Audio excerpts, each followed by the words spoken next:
What Really Happened with your host, Mike Rivero. The history the government hopes you never learn. Here is your host, Michael Rivero.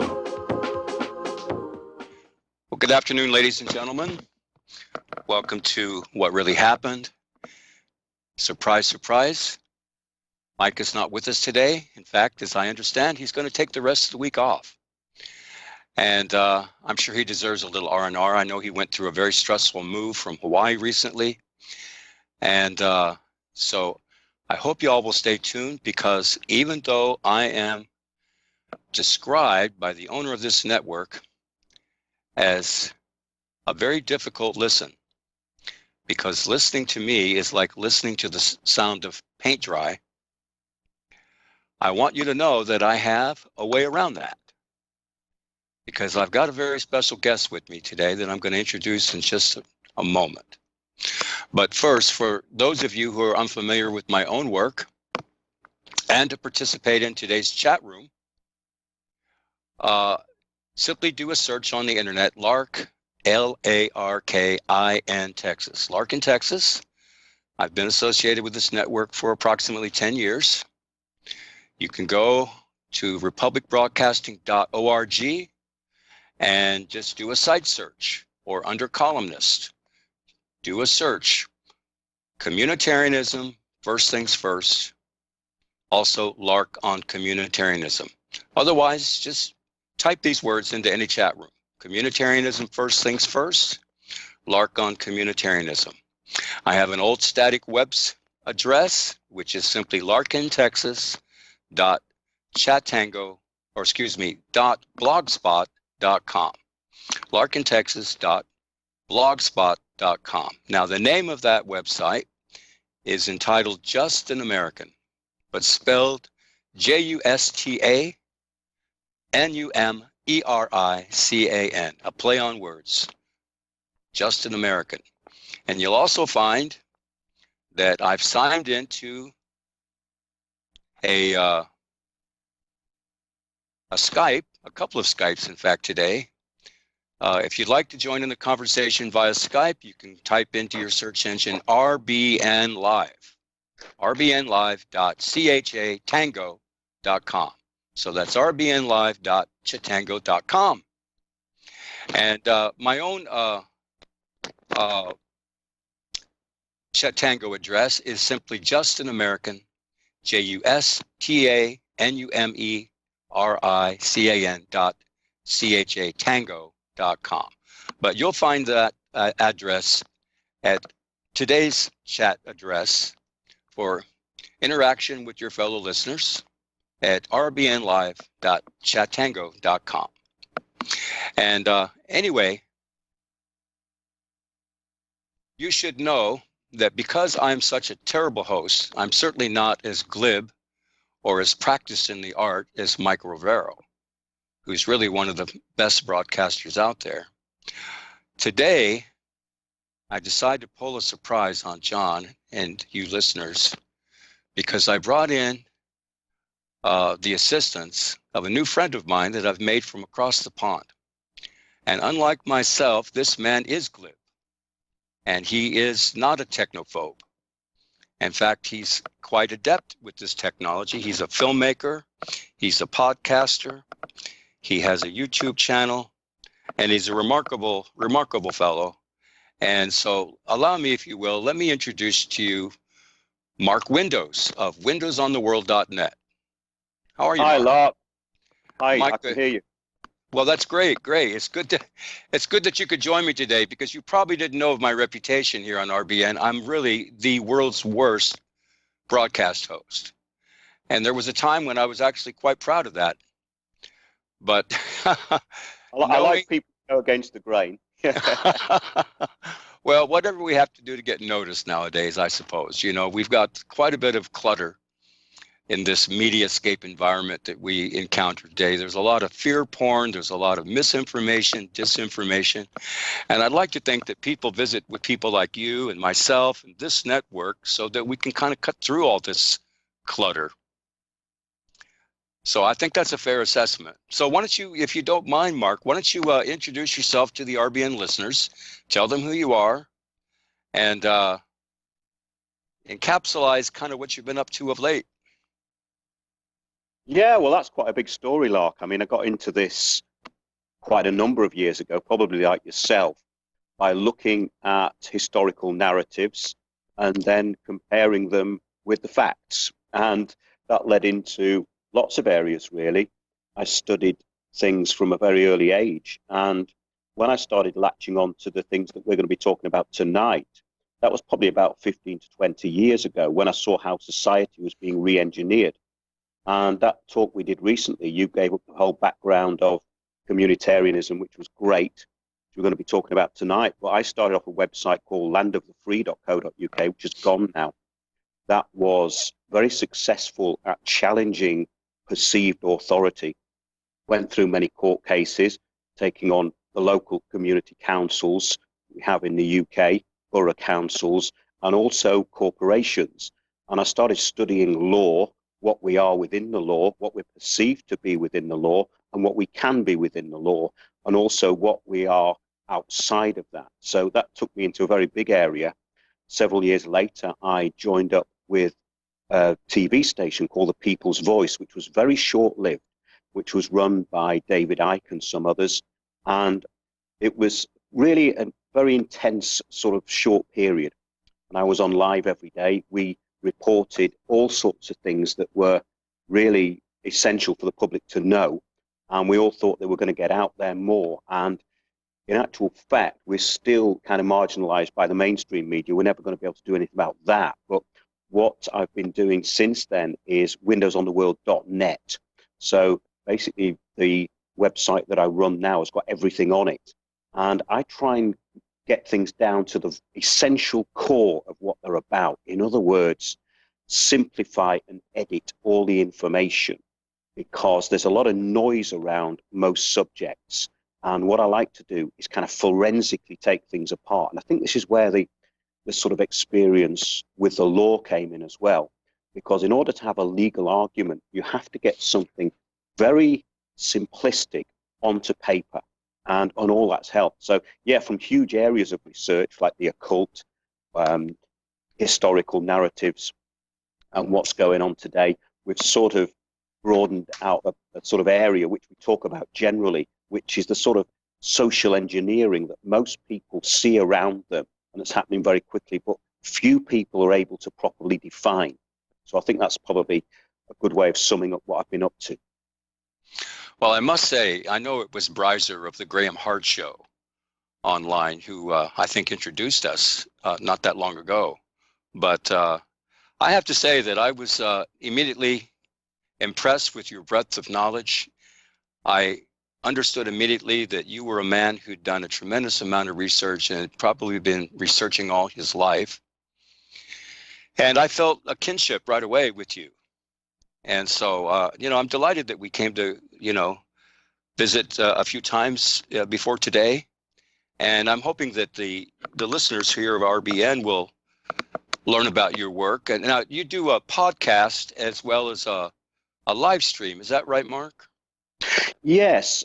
windowsontheworld.net. We're live every Sunday at 9 p.m. UK time. And I've started doing these midweek live sessions on YouTube, which have been getting a lot of listeners, actually. I mean, YouTube's a little bit of a difficult one because we have to be careful what we put out on there so we don't get taken off it. I've had many things taken off YouTube. So we do these live streams at Wednesdays at 8 p.m. UK time. And those have been going great. And also, I put in a lot of stuff through the week on the website as well. So there's always stuff being uploaded to the website. And we've got this huge back catalogue.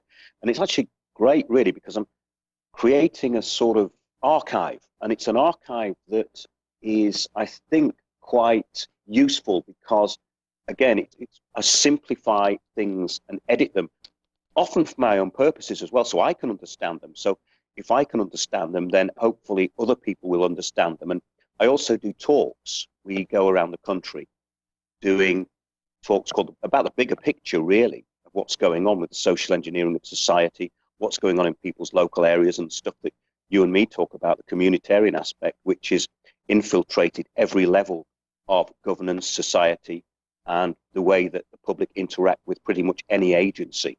So, yeah, we take these talks around and I get an awful lot of information fed back to me. So I get people from all walks of life giving me the information. So I can say that we're pretty on top of what's happening because I get information sent to me, not just from the UK, but all over the world as to how the agenda that we're seeing around us is unfolding and who's doing it and the documentation to back that up. Well, I have to say that I've enjoyed the last few talks, at least, that you've done via these live streams, I think, particularly the ones relative to law, because I think when we talk about communitarianism, we have to make the connection to communitarian law. And of course, communitarian law is the new law of the European Union. In Europe, it's euphemistically styled in the press as simply community law or EU law. And so it simply flies over the head of the average listener or consumer of that media. And the same is really true in this country too.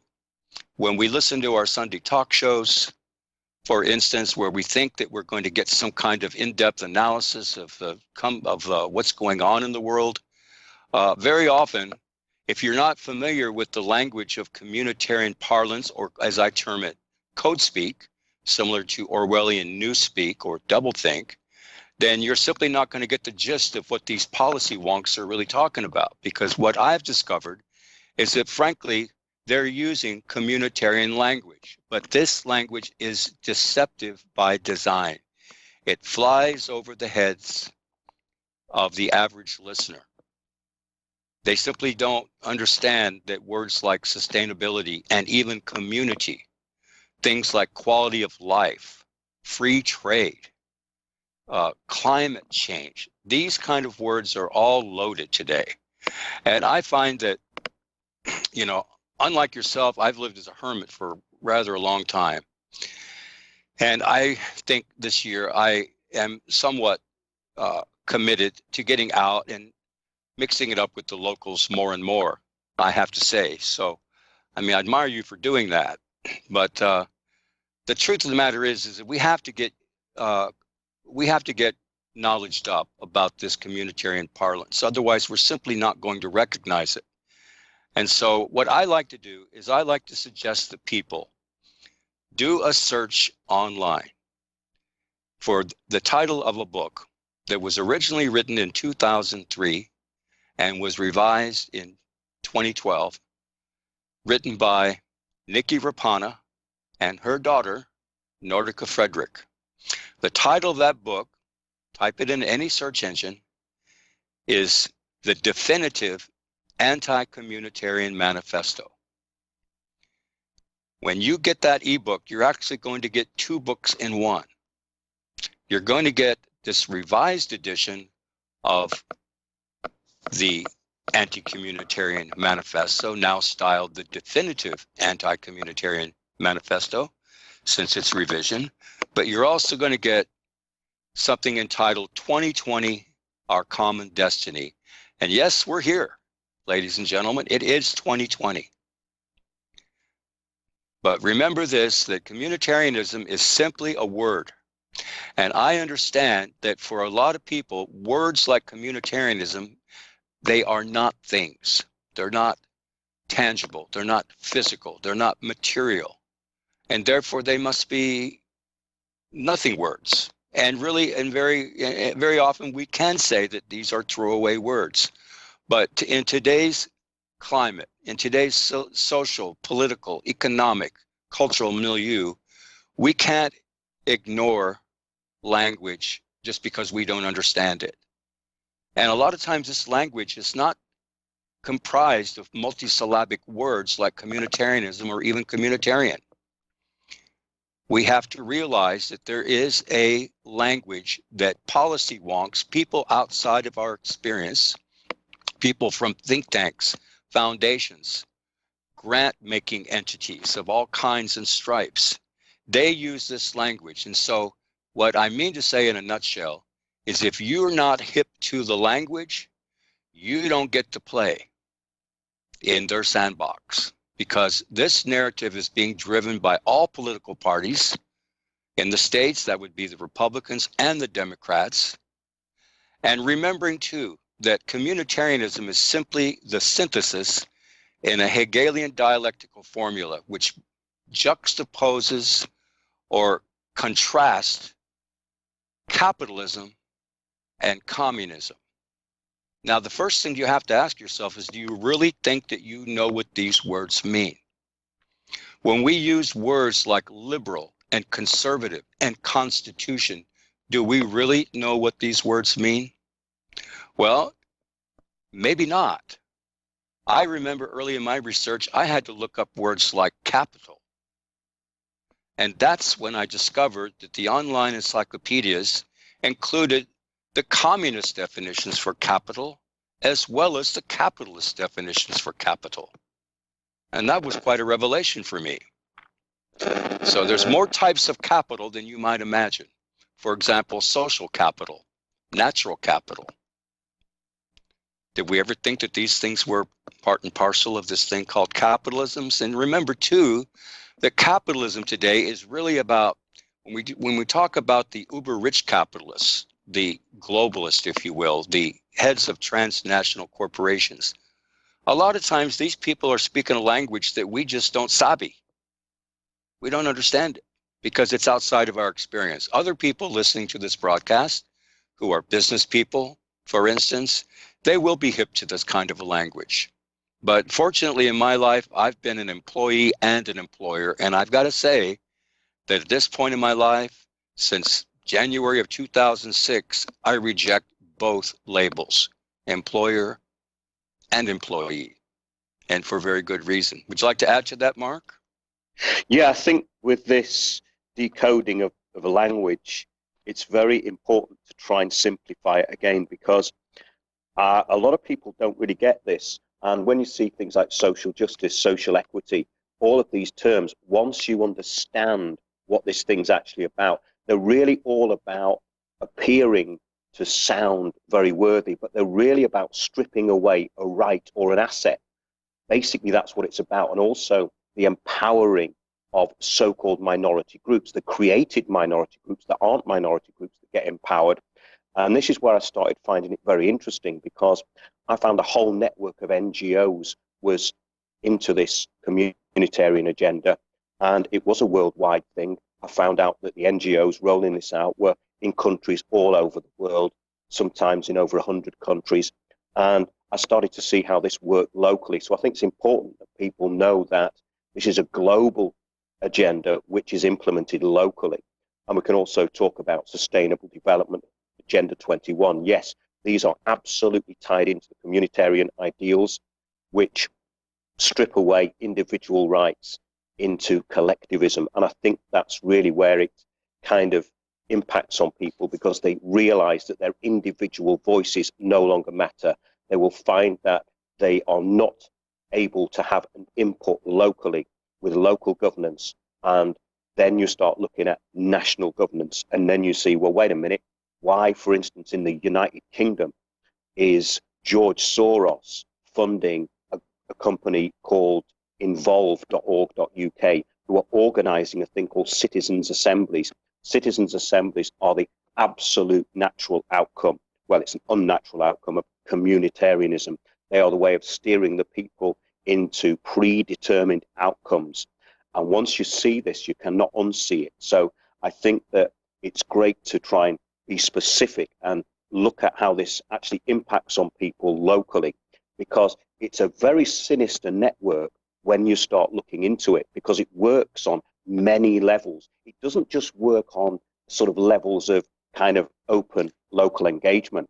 It works under the surface. And there are basically people who have their own language, like you're saying, these terms and the ideologies that they follow. It's one ideology, really. It's there's one choice, no choice. And that's what it is. It's so you can't have totalitarianism anymore, because people go, oh, yeah, I don't like being told what to do. But when you make it look as though they've agreed to everything, then you have this new system. And the thing is, it's rolled out in the UK in a very clumsy way. So you've got this kind of controlling of all narratives, and anything outside that is demonized, absolutely demonized. Yeah. We're going into a break, and we'll be right back. Welcome back to What Really Happened here on RBN. I want y'all to know this is Lark in Texas, standing in today for Mike Rivero, taking a break. Joined today by Mark Windows of windowsontheworld.net. And let's see, I don't know where we were before the break. We didn't hear the bump out, but I think we got that fixed, Mark. But I want to draw the listeners' attention once more to the ebook that anybody could look at on the internet and read. Now, this ebook was only made for sale for some time, and yet it's been downloaded and repositioned on the internet so many times now that it hardly makes a difference. But simply type into any search engine the definitive anti-communitarian manifesto, because this mother and daughter team did a remarkable thing, y'all. They did years of research to uncover this. In fact, it was the ebook that's part and parcel of these two books in one, entitled 2020 Our Common Destiny, which outlines how it is that this mother and this daughter discovered communitarianism in Seattle, Washington in the years 1999 and 2000. And I think it's very important for y'all to look at this, because I personally have a debt to Nikki and Nordica, because I simply got on the internet for the first time in 2004. I was a businessman. I had a small business. And everybody said, you need to get on the internet. And I was already way behind. I did not want to be on the internet. Something about it felt creepy. I don't know why, but I didn't want to get on the internet. And sure enough, I closed my business 2 years later, because I realized that today the world was a very different place than people like me, who had an old-fashioned bricks and mortars business, cared to fathom, but was forced to fathom. In any event, again, this is important. It's important to your future. It's important to your life, the lives of your loved ones. You have to get hip to this stuff, ladies and gentlemen. And that's why when this resource is made available to you, you have to take advantage of it. Digest it like an elephant, like you were consuming an elephant, one bite at a time. This is the only way, okay? It's not difficult. It was written for the average Joe, like you and me and Mark and everybody else you know.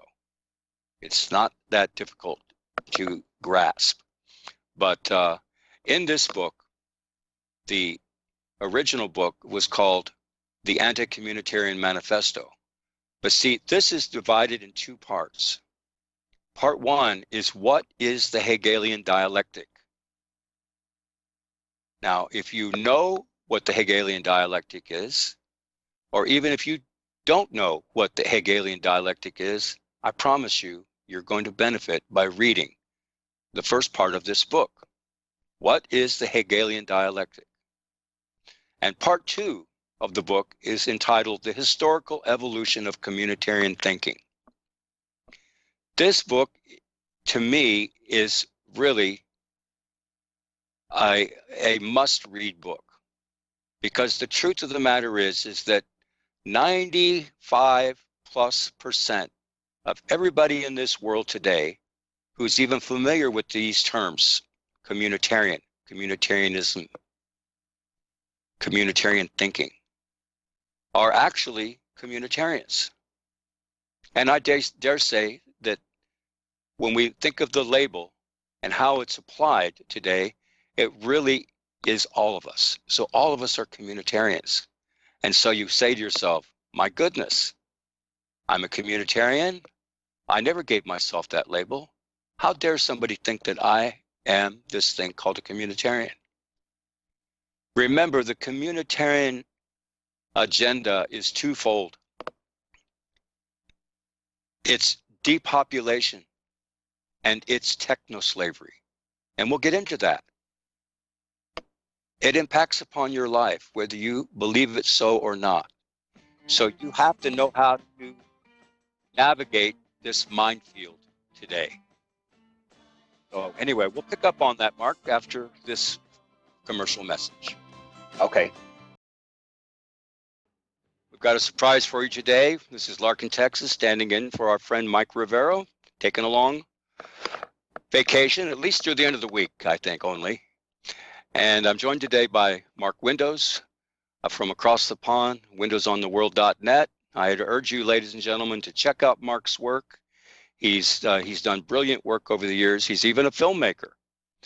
But I think before the break, I was touching upon, once again, this seminal work written by two Alaskan women, one of whom at least is living in a yurt, which she styles a gertie. So this is a woman that definitely wants to get out of the dialectic. Remember, if you do a search on the internet, you'll find her old web repository of research notes, links to her films and videos, articles, etc. And simply do a search, living outside the dialectic. So if you do not know what is the dialectic in today's world, this is simply a must read. You must know what is the Hegelian dialectic, because whatever you're led to believe, it's not merely an external phenomenon. It is an internal phenomenon. If you are familiar with cognitive dissonance, that's that uncomfortable sensation or feeling of holding to two thoughts or ideas or directions at once. This is common to the human species, and this is not a bad thing. This allows us to tap into intuition and instinct.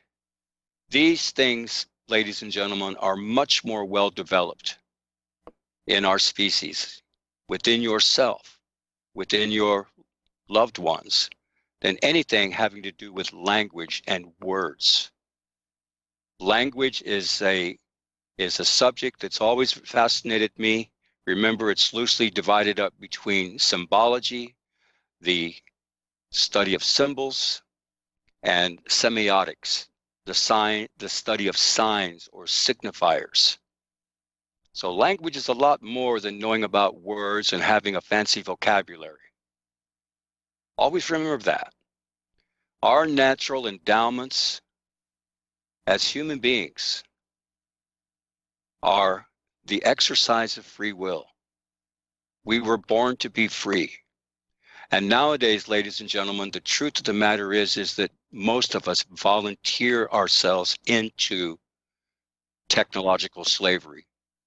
Always remembering, too, that language itself is a man-made contrivance. It is a technology or a tool.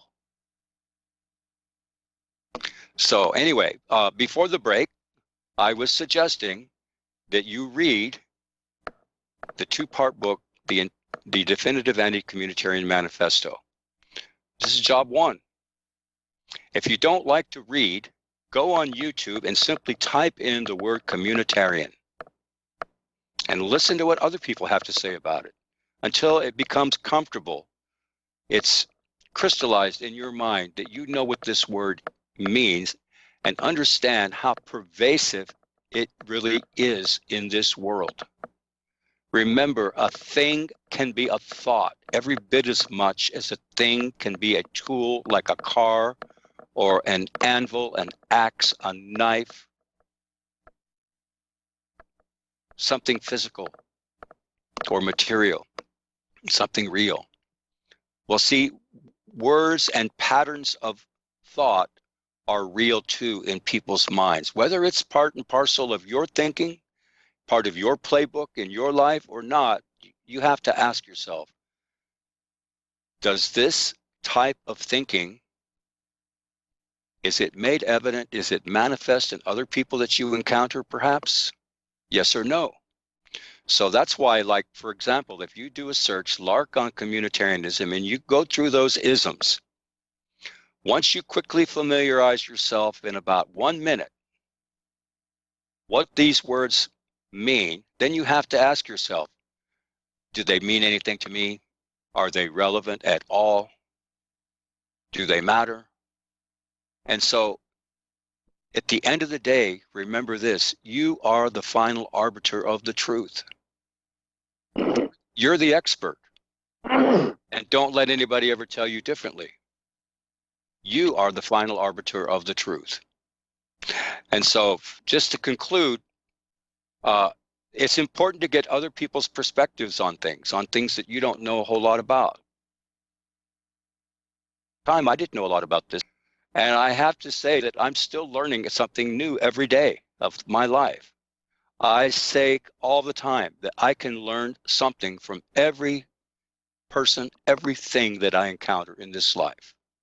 And you can too. And once we recognize that as a fact, then we can understand what the golden rule is all about, for example. And not necessarily only from a Christian perspective. Because believe it or not, this thing called the golden rule is a part of just about every religious and philosophical tradition that's ever been in the history of man. But to conclude, Mark, I want to say that when you scroll down this book, again, the Definitive Communitarian Manifesto, you'll come to something called Table of Appendices, beginning on page 305. And number 1 is something called communitarian buzzwords. This is where you begin, ladies and gentlemen. What buzzwords are people who are labeled communitarian, whether they are even aware or cognizant of this word or not, are being bandied about in the memetic landscape of today, the mediascape. And then number 9, under the listing for Table of Appendices, you'll see Big Mother's Double Tongue Dictionary. Big Mother's Double Tongue Dictionary. And this is an alphabetical listing of words and phrases, terms of art, which are typically bandied about even today, since 2012, that mark the parlance or the language of communitarians. Again, whether they know they are communitarians or not. Pick up on that, Mark. Yeah, this is a very interesting book, actually. I've got it in front of me, and I think it sums up pretty much what people need to know, even in the first few pages. It's exactly the way I would have laid it out, so I would recommend people look at that. But the interesting thing is that the terms keep changing. So I think you've kind of outlined, really, that there's this sort of terminology. For instance, in a borough of northeast London that I used to live, I moved out when I saw it was coming. The Agenda 21 policies, which were basically closing all the roads off, building very high density housing, and people were coming into the area with this sort of language. Change agents were moving in to control the public narrative. There were fake consultations being rolled out, and they originally called this thing Mini Holland. Well, you think that sounds great, doesn't it? But there's no canal there, unfortunately, so it couldn't really be like Holland. And you think, well, it's pavement cafes, and basically they use this fluffy language, but it's actually nothing to do with the implementation. So a good way of looking at this is, do you live in a vibrant community? Yes or no? If you live in one of these new communitarian vibrant communities, then you will know that you don't live in a vibrant community. So it's pretty much the opposite. So when they said Mini Holland, it was actually closing all the roads off, getting people out of their cars, building loads of hive housing, trying to make the place look trendy, but in actual fact taking all the character and all the small businesses out and bringing in corporations. So it was actually enforced by people who moved into the area, and then they changed the name of it to livability. And the same change agent, communitarian change agent, who'd actually imposed this in this area of northeast London I used to live, is now imposing it in Oxford. So they're now having these fake consultations. They're having citizens' assemblies on climate change, which were actually brought in through 3 organizations. George Soros is the main funder of the main organization. And it's all this Delphi technique, which people need to know about, which is many people will have gone to public meetings and they'll think, well, that was a bit strange. I don't really understand what happened there. But they've been steered by facilitators into an intended outcome. if there's a lot of people there might maybe 100 people. We went to a huge planning of the whole of South London. It was the same as it was in my borough. So this template is rolled out in the States exactly the way it's rolled out here. You will be given the appearance of community engagement. You'll give them forms to fill in, crayons, draw little pictures. But at the end of the day, what happens is the outcome is already actually defined and it's been planned. So even if you say, oh, well, the consensus is not what you're saying it is in my local area, well, you will be ignored. And that's what wakes people up. They then realize that they've had no input locally. And then you realize that more and more people have had no input locally. So this is a very big subject, but I'm just trying to sum up a few points here in this initial kind of conversation, because you're making very general, broad points here, and some people might not know what to look for. So it's important that you get to know the language of this: vibrant communities, diversity, social justice, social equity. And this book is very, very good on that. In fact, it was written quite a few years ago, but it's spot on with what it's saying. It's absolutely spot on. So yeah, that's a good way of introducing it, Lark. Something else for the listeners, I want to remind you once again that these links that we're referencing, some of the chat room participants today are actually posting these links again at rbnlive.chattango.com. So come in there and join us. If you don't want to call in and you just want to pose a question or you want to make a comment, you're welcome to do so in there. Again, rbnlive.chattango.com.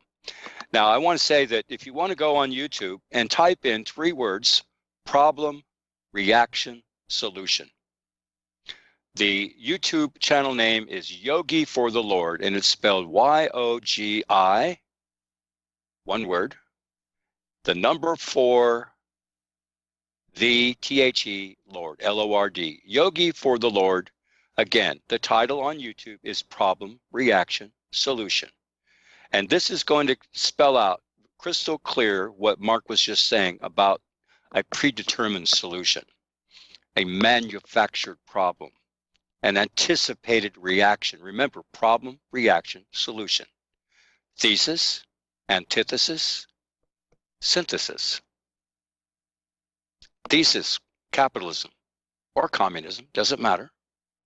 Antithesis, communism or capitalism, doesn't matter. Synthesis, again, problem, reaction, solution. Put it in your mind. This is how we are steered. This is how we're socially engineered.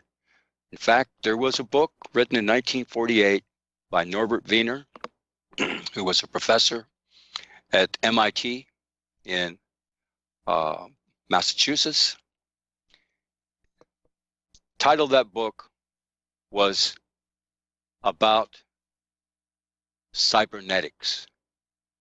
Cybernetics, C-Y-B-E-R, cybernetics, on communication between the animal and the machine.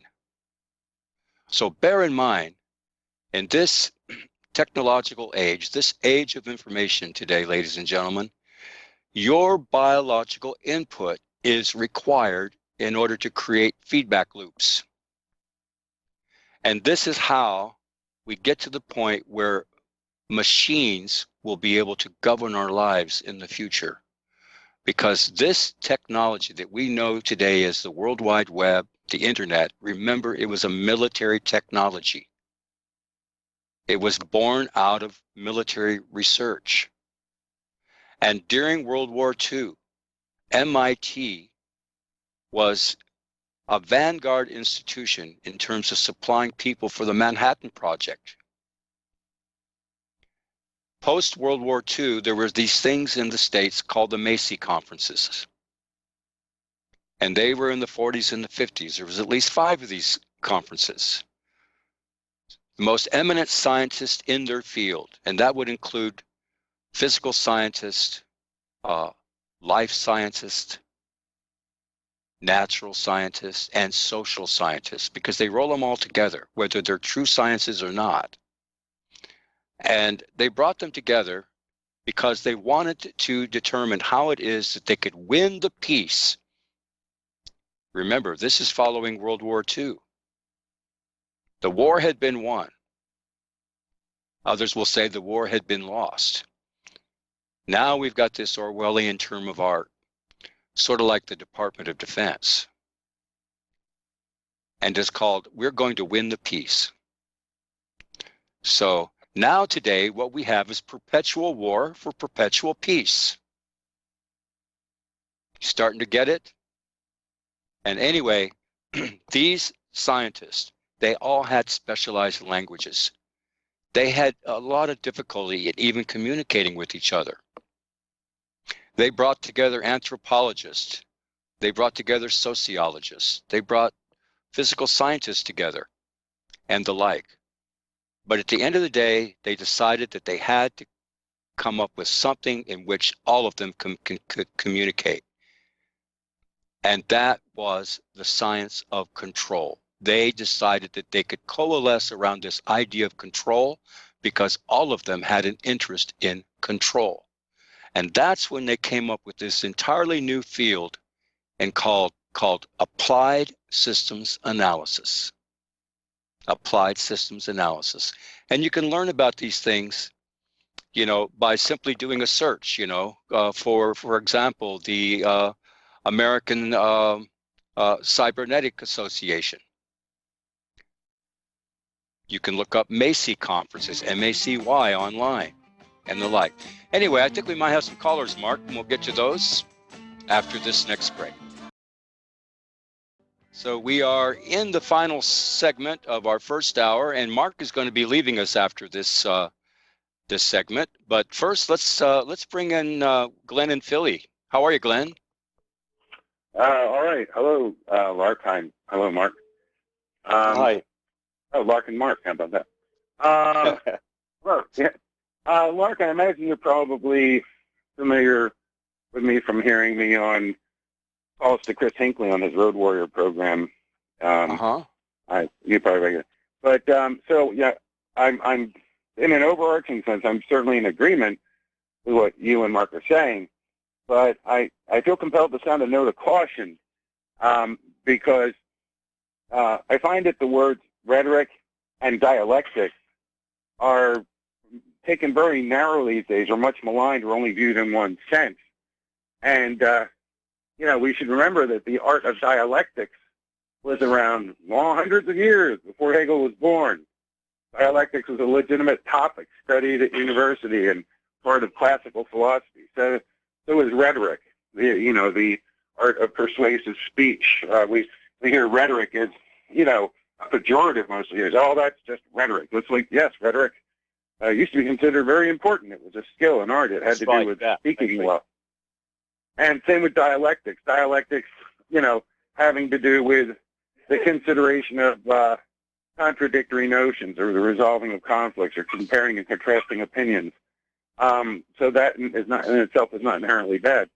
But nowadays, the only time you hear rhetoric is when people are saying, that's mere, in the sense of being mere rhetoric or hollow rhetoric or empty rhetoric or dialectic. Everybody thinks of Hegel. But so not all dialectics, almost, this is all happening in the context of philosophical dualism, which is inescapable. We're always going to have dualities, left, right, up, down, front, back, love, dub, sunrise, sunset. We're always going to have dualities, but not all dialectics is inherently manipulative, as is the goal of Hegelian dialectics. I've sat in meetings that were governed according to Tavistock Institute, Delphi technique, consensus facilitation models, and it's not pleasant, and they get kind of pissy when you expose them on that stuff. Glenn, the only reason I stay on this topic is because there is a pseudoscience today called political science. Another one is called economic science. And we are all being steered. If we don't become familiar with the language of communitarianism, then we're all going to be stripped of our rights, because communitarians don't believe in rights that are unaccompanied by duties and responsibilities. And Americans today are brought up to believe that we have rights. So anyway, forgive me. Hang on the line if you'd like, Glenn, but we've got to say goodbye to Mark. Mark, thanks very much. windowsontheworld.net.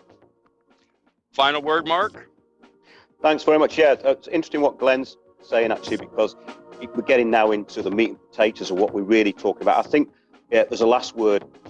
Terms have been hijacked, words have been hijacked. So rhetoric now does seem to indicate people just arguing with each other. But remember, we need logic, grammar, and rhetoric. It's called the trivium, and critical thinking is not dead. And that's clear from what we've been talking about tonight. So thanks, guys, and I'll look forward to another chat with you soon, Lark. Thank you very much, Mark. Stay on, Glenn. We'll talk, and we'll talk again soon too, Mark. You're listening to What Really Happened on republicbroadcasting.org. This is Lark in Texas, standing in for Mike Rivero today. And I think we still have Glenn and Philly on the line. Glenn, are you still there? Yes, Lark, I'm here. Well, great. Forgive me for the break there, and then we were cut off. No. Please we continue. were good. Okay, thanks. Yeah, I was just sort of sticking up for the essential terms of rhetoric and dialectics, that they're not inherently evil, though, rhetoric has become a pejorative in the modern parlance because people engage in so much empty or hollow rhetoric. So the word, instead of the words empty and hollow, being the operative terms, it's the rhetoric itself that gets picked on, and rhetoric is just, a discussion of contrasting ideas or conflicting opinions and stuff like that. And then, I'm sorry, rhetoric is the art of persuasive speech, I should say. Dialectics is about considering, dualities or contradictions or contrasting opinions and stuff like that. And your points are well taken. Your points are well taken in this regard. Sure.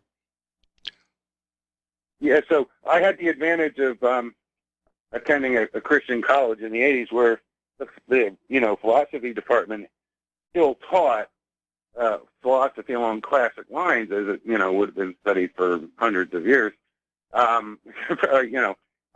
I think it's interesting that I believe it was Herod who said to Jesus, "What is truth?" And that line's in the New Testament, but people don't realize he was quoting a Roman philosopher named Cato.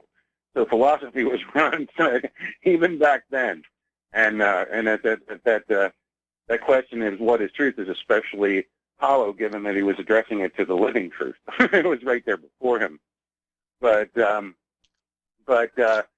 Hegelian dialectic, stuff is inherently manipulative, just like communitarian, fuzzy sounding, warm, fuzzy sounding terms like communitarianism, and it's all rooted in deception.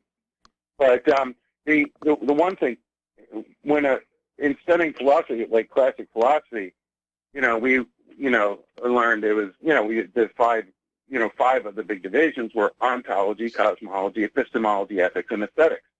I don't want to get into the details of it, but I would mention epistemology, which is the study of the means of certainty. It's how do you know what's true? And then for, again, hundreds of years, varying philosophers and schools, these bigwig, well-known philosophers, study their works in school. Forever, the contradiction was between the empirical and the rational. What we would call today the material sciences versus the language arts or something. So we see this, and the reason this is pertinent for us is that even today we have people running around promoting things, and when you ask for empirical evidence, you say, okay, well, how do I know what's true? Well, these Hegelians and communitarians and the great would-be tyrants and manipulators, whether hard tyrants or soft tyrants, they don't want to be questioned, and you ask them, well, how do you know this? Well, I don't have empirical evidence. One of the best recent examples is when Bernie Sanders was questioned by a reporter about how he intended to fund, his educational subsidies. Well, how much is this going to cost, and where are you going to get the money? Well, and he And he's like, well, I can't keep track of every nickel and dime. So he's alluding, to a program he wants to implement, which would cost many, many billions of dollars. And he tries to beg off. He has no empirical knowledge of what he's advocating. He doesn't have, the interviewer cited some, approximations for cost. And he just wants you to accept his chicken in every pot, car in every garage rhetoric without any proof. So, without any empirical measurements or surveys or anything. So this is the perennial, this distinction between the empirical, the measurable, and the intellectual, or, the rational. And so here we are, thousands of years on the pike from, Socrates, Plato, and Aristotle, still, dealing with that duality of correlating what you're thinking and what you're saying with physical reality. So and of course, today there's a movement afoot today to get away from epistemological underpinnings in terms of and more a move towards ontological underpinnings. Today, you have to realize that if you do a search, Lark, on communitarianism, you're going to see words in there like Kabbalism. Well, how best might you describe Kabbalism in today's world? I mean, there's a million words attached to this subject and this school of thought. And, right. It's not just a Judaic kind of a Kabbalism. There's a Christian Kabbalism today. You can do a search about that too. But, I know as a Christian, you would probably disagree, but it boils down to really just two short sentences. There is no truth. Only opinions matter. Right. Or that language itself is marginalized in so many ways. If we look at all the confusion caused by the gender role issue, we had National Women's Day the other day, and the one I saw it featured on the news, and there's this woman speaking at this event and says, it says something absurd like, well, it's not just about women, it's really about all of us. And I'm thinking, how pathetically ridiculous. No, it's about women. We've designated the day, the topic to be that. And they turn around and say us to go up to the podium and try and say it's really about all of us. It's like, no, we're highlighting the role of women in society. And by the way, and remember, International Women's Day was originally a Soviet holiday, and now it's international. It's an international holiday. So I find that quite fitting. There was that word convergence that was being bandied about quite a bit 15, 20 years ago. And really when we talk about one world governance or management and a system, they have to bring all the religions together that witness the interfaith dialogues. Look at the phenomenon called Tikkun Olam. And, the World Council of Churches begun in the early part of the 20th century with Rockefeller money and the like. They have to have a one religion and a one world law. And this thing called convergence was about bringing together the East and the West. In other words, the systems, the economic systems, the social systems, the political systems of the People's Republic of China, the former Union of Soviet Socialist Republics, with that of what has emerged today as the European Union, and of course, what we style capitalism generally here in the West. So it's a merger of socialism and or communism and capitalism. And that's why we got to understand that there is such a thing today as the third way. And if we don't become familiar with this kind of stuff, we don't realize how we're being stripped and why we're being stripped of our rights to ownership of property. Remember, property is that space between your ears. It's your body. Well, and this is where Chris Hinckley is so good at this stuff. He will have a text or another to point. I mean, as you were talking there, I was just thinking a la Alvin Toffler, future shock and third wave and all that kind of stuff. You pervert the interests of any one subgroup in the name of diversity to create anything but diversity. You end up with one big gray, massive blob of uniformity, and or you look at how the interests of women, for example, you know, we talk about Bernays and the suffrage movement and women smoking, torches of liberty, and all that. You know, you pick any one group and manipulate it in the name of promoting its unique interest, and then what you end up with is what you basically always end up with: tyrannical oligarchy at the top. You know, not too long ago, the late George Gordon he did an address, and he also wrote an accompanying article, and it was simply entitled, "Are You a Practicing Communist?" And I would urge everybody to read that. We have to ask ourselves, are we living in a communist system today? Well, and now this makes me think of John Moore, you know, or J.R. Nyquist. He brings on his, and they would say, well, hopefully not, but they're certainly trying to make inroads, you know.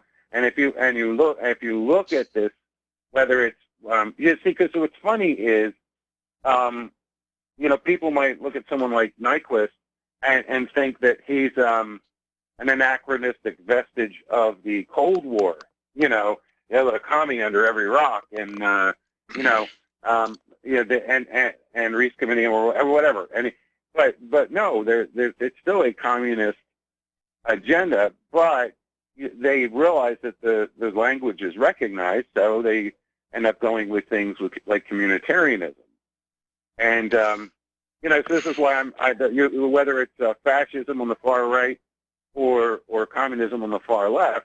The bottom line is always tyrannical oligarchy. Well, but that's kind of a false dialectic. I rather think that corporatism or fascism, Mussolini, I think correctly styled it corporatism, and socialism and communism are actually ideologies and or philosophies of the left. They really are. Well, because it takes us away from personal autonomy and our natural endowment. Well, they pay lip service to that, right? No, I'm not saying there isn't a rhetorical distinction, but in communism, people get confused because socialism. People tend to think that socialism is like a light beer version of communism. You know, it's a communism light. But that's not it at all. Socialism is an economic system. Communism is a political system that utilizes socialist economics, top to bottom. So, you know, socialism is the economic system utilized by communism. And, you know, the West is always wanting you know, the open marketplace. I won't say free market because it's a question of fair market, but, you know, the West has always, you know, avoided socialism. Sometimes, occasionally we do have socialist programs. For example, kidney dialysis was the first, for the longest time, the first and only fully socialized medical treatment because the costs were so prohibitive that simply nobody could afford it, so the federal government socialized kidney dialysis. So you see occasional, you know, examples of socialism, you know, but that's an exception, not certainly nowhere near the rule. But yes, I see what, and I acknowledge what you're saying about socialism and communism. They purport to be the opposite, you know, of fascism. You know, in fascism, corporations dictate to the government. In communism, the government dictates to corporations, theoretically, command economy. But you still have the phenomenon that everybody's equal. It's just that some are more equal than others, just like in fascism. You know, so yeah, they'll do a lot of equality rhetoric, but it's never equal. They never attain it. Well, you realize that when the communists take over, and remember, the uber-rich capitalist, the oligarchs, some have called them, and the communists are really oftentimes the same people. They're working in tandem. Thank you for agreeing with me. Yes, that's what I've been saying. I mean, today you always end up with tyrannical oligarchy. Yes. Well, for example, you're still probably in the middle class, you know, given your career path, your profession. I know you're a nurse. But remember, there's 100 million Americans of working age that are out of work today.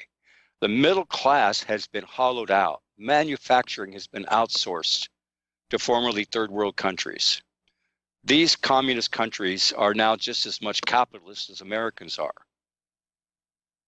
by and large. Right. And well, yeah. You know, the truth Or of the you look matter at the dynamic in the dynamics in Russia and China of the evolution of a middle class of sorts. You know, and yet they still represent a relatively small stripe of the overall populace.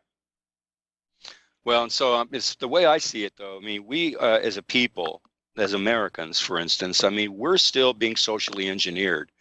And we have to ask ourselves, when we know historically the communists, who was their first target? You know, in their particular caste system. Remember, it was the intelligentsia at the top. That's the oligarchs, the super rich. Right. Okay. Right. Then you had the nomenclatura. That would be the bureaucracy, and the thought leaders that emerged within that bureaucracy. And then you have the largest group, which was the middle class, known as the bourgeoisie. That was the group that was targeted because they had to strip them of their property rights, deprive them economically, cast them into the ranks of the proletariat, which was the propertyless and the wage slave class. And that's what we see today.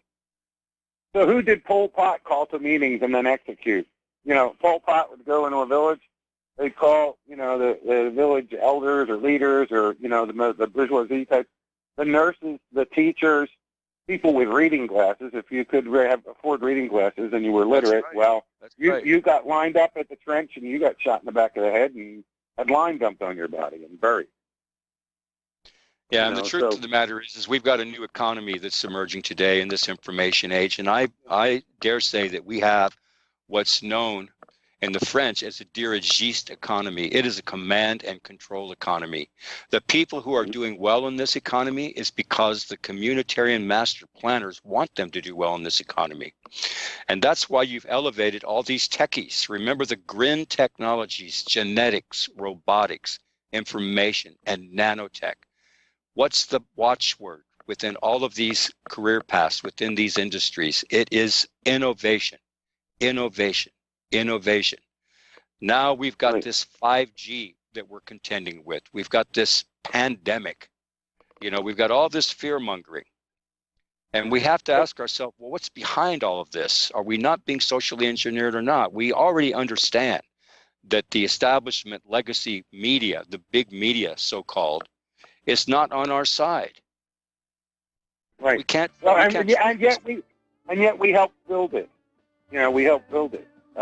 Indeed. You know. We're coming on to a break. Stay with us if you'd like, Glenn. Don't forget, ladies and gentlemen, you can call in to 800-313-9443. And we'll be back. Still on the line, Glenn? Yes, Lark. I'm still here. Yeah, that's some old Christopher Cross music, I believe, from the late 70s when I was in college. Yeah, that's good stuff. I mean, I enjoyed it still to this day. You know, I want to bring to your listener, to the attention of yourself and the listeners, there's another piece on republicbroadcasting.org that you can do a site search for. Just look under columnist, the columnist archives. Just click on that, left side of your page. Beyond Communitarianism, First Things First, and Lark on Communitarianism, you'll see something entitled Weaponizing the Language Closes the Doors of Human Perception. And I think you in particular might enjoy that, Glenn. But for all y'all listening too, you know, the words that are italicized within that text are words that you're supposed to take particularly close attention to. And the one word that was incorrectly not italicized is the word political correctness. Yeah, it should be in quotes, yeah. Yeah, so I have that italicized only because I wanted the readers to take particular close attention to these words, because I'm including communitarian buzzwords within the text of these things. And maybe you've heard some of these words. Beyond community and political correctness, you might have heard the precautionary principle or responsibility to protect, noblesse oblige, volunteerism. Or curating. curating here lately. There's just so many. There's so many today. But yeah, like when the Google person I think was saying, or YouTube when they talk about deplatforming people. It's like, well, our clients want a curated platform, meaning a manipulated platform. But you curate a museum. You don't curate YouTube. But I'm sorry. Go ahead, if you were doing your list there. I'm sorry. Well, no, I'll tell you what I'd like to do at this moment is that, I'm just going to share the language of this very short piece. You can find it at republicbroadcasting.org, columnist archives. This was a recent posting at RBN. Remember, I don't really put my stuff out there any other place except for Republic Broadcasting anymore. And it's because I just feel a closeness to the people on this network as I've been associated with it for 10 years. And you, Glenn, know that I'm a big fan of Chris Hinckley. I've been listening to Chris Hinckley since I think 2009, whenever he was already a mainstay at RBN when I first started listening to him. In fact, at one time, he had a 1-hour Monday through Friday show closing out the evening during the regular program during the week. And so I was a frequent caller back then. Well, you don't have to be a graduate student in political philosophy to keep up with Chris, but it helps. Well, he's pretty bright. In fact, most of the hosts on this network are pretty bright. They're all better hosts than I could ever be because they're just tremendous. I could say that Ingrid Castle, who's a new addition. She's been on the network in the past, but she's invited me to be a guest on her show called Immunize Wisely on the 28th of this month. So y'all can pick up on that show. That's Immunize Wisely. That would be on the weekends, I think. I think it starts at 7 o'clock and goes to 9 p.m. Central Time. So I'm looking forward to that because she's wonderful. That sounds like a loaded term that requires some explication there. Immunize wisely. Yeah. Well, I bet you Ingrid will set you straight about that. Yeah. And particularly with her recent guest, Patrick Jordan, who's also been associated with this network in the past. But let me share this. Let me share this piece with you, Glenn, and the listeners too. And I want you to, you can follow along with me, or just listen. It's short because I want you to understand how the language has been weaponized today. Weaponizing the language closes the doors of human perception. Political correctness, quote unquote, is only one such example. Today, philosophers and theologians that I style religio philosophers, scientists and legal theorists, social, cultural, political, economic, and behavioral theorists, that would be would-be philosopher kings and academicians too, all conspire to enslave the mind and to govern human action in the name of humanity or science and community, quote unquote. These priests of the mind speak of the precautionary principle, quote unquote. Then they speak of noblesse oblige, quote unquote. All the while citing their erudition and mere attempts to do good by others. They insist it is their responsibility to protect us. Responsibility, R2P, quote unquote, from ourselves. When such doors are systematically, cumulatively closed, enslavement of the mind of each and every man, woman, and child born into this material, spiritual plane of existence, tippy-toes right on in. Man can literally volunteer him or herself into slavery. And in parentheses, I add, involuntary slavery is illegal, quote unquote, while voluntary slavery has never been made illegal. Again, voluntary slavery, quote unquote. Witness the communitarians' enchantment today with volunteerism, quote unquote. Such a phenomenon is not nearly the same as voluntaryism, quote unquote. Yet it is voluntary servitude, again, quote unquote, which is very often communitarian policy, quote unquote, writ large. And is this all in keeping with some spurious attempt to deny other men free will? Is this some well-meaning yet misguided attempt to deny man his connection to God and to unalienable rights, quote unquote, to logos? Is yearning to be free now thought somehow untenable, a lost cause? This is often what happens and will happen when the doors of perception, when the open doors of perception are closed. Man will have enslaved himself while consigning future generations to the same slavery he has himself unwittingly proscribed as this generation's final solution today. For modern slavery in a communitarian world is brought about slowly through a subtle imposition of coercion and force. It springs forth from the hearts and minds of thoroughly misguided, yes, laughingly fallible men. So remember, when it comes to rights in a communitarian world, communitarians believe that rights do not exist absent duties and responsibilities. The Bill of Rights is going away as we understand it under the Constitution.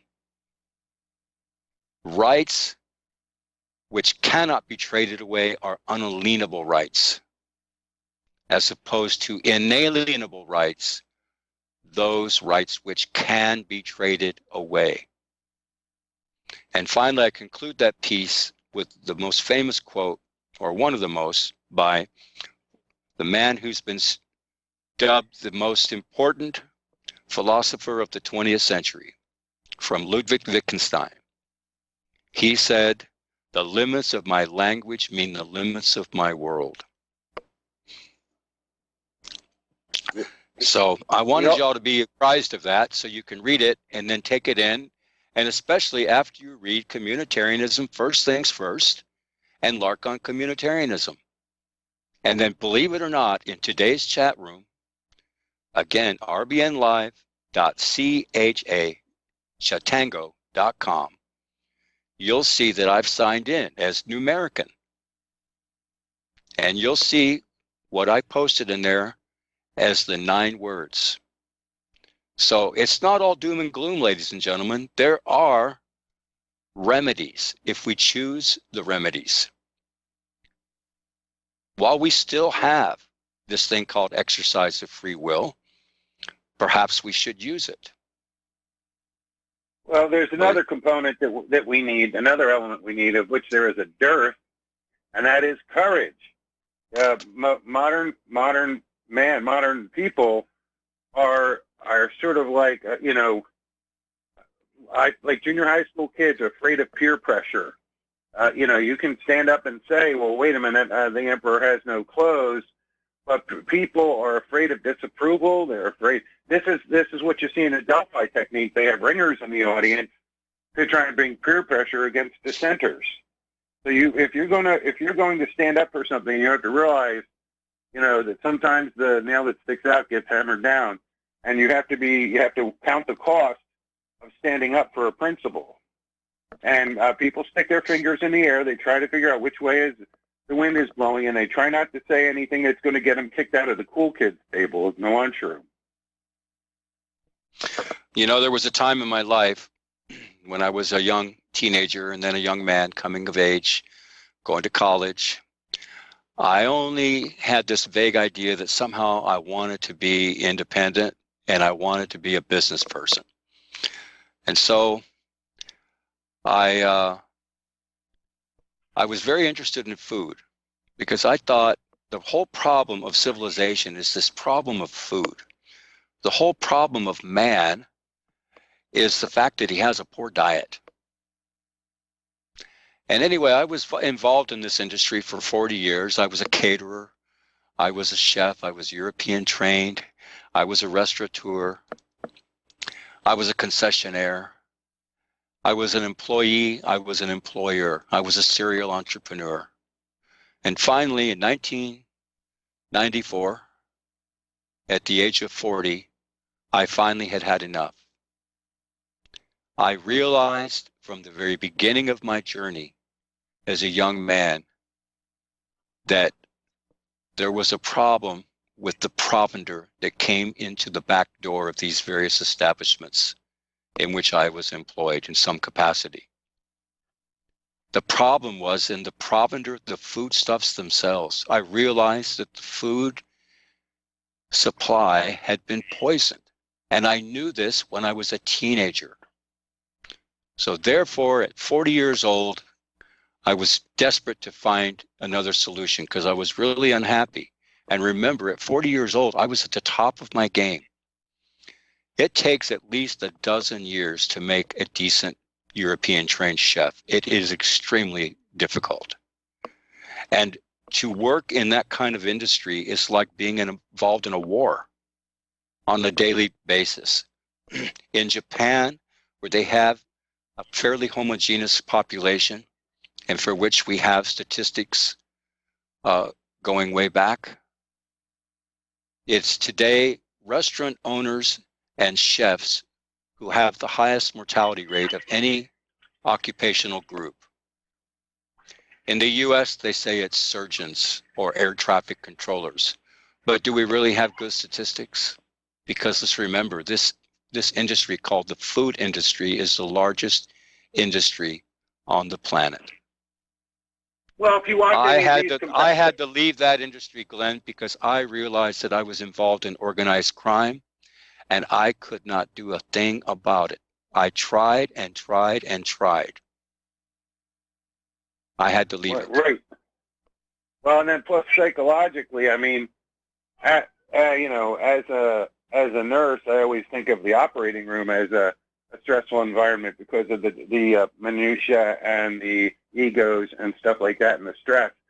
But if you watch any of these cooking shows, these competitive cooking shows on TV, and you see some screaming Mimi yelling at people and calling them names, and it's just amazing. In the name of providing people with a good meal, that people are demeaned, and bludgeoned, browbeaten. The stress level on these competitive shows is pretty bad. But yeah, I think we both agree that just about anybody watches those kinds of broadcasts, and they're very popular. That's a pretty stressful environment for anybody to be a part of. It really is it's like being in a war. It really is. In fact, it was back in the 30s that the most preeminent chef of the time, Auguste Escoffier, a French chef, he actually codified the language of cuisine. He organized all of the various stations and departments using military language, and it's still used today in classical kitchens. That would be your hotel kitchens, your country clubs, and your fine dining establishments. And who is that, Lark? His name is Escoffier, spelled E-S-C. Oh, yeah. The Escoffier School, yeah. No. Yeah. I was thinking of, I was reminded of the animated movie Ratatouille. If you see how the kitchen is portrayed in that movie, everybody's very perfectionistic, very OCD, very under the gun time-wise, and trying to get perfection and innovation and everything involved in everything. I just we see that portrayed even in a cartoon, for crying out loud. The last so-called Hollywood movie that I ever watched, that I actually paid admission to, was in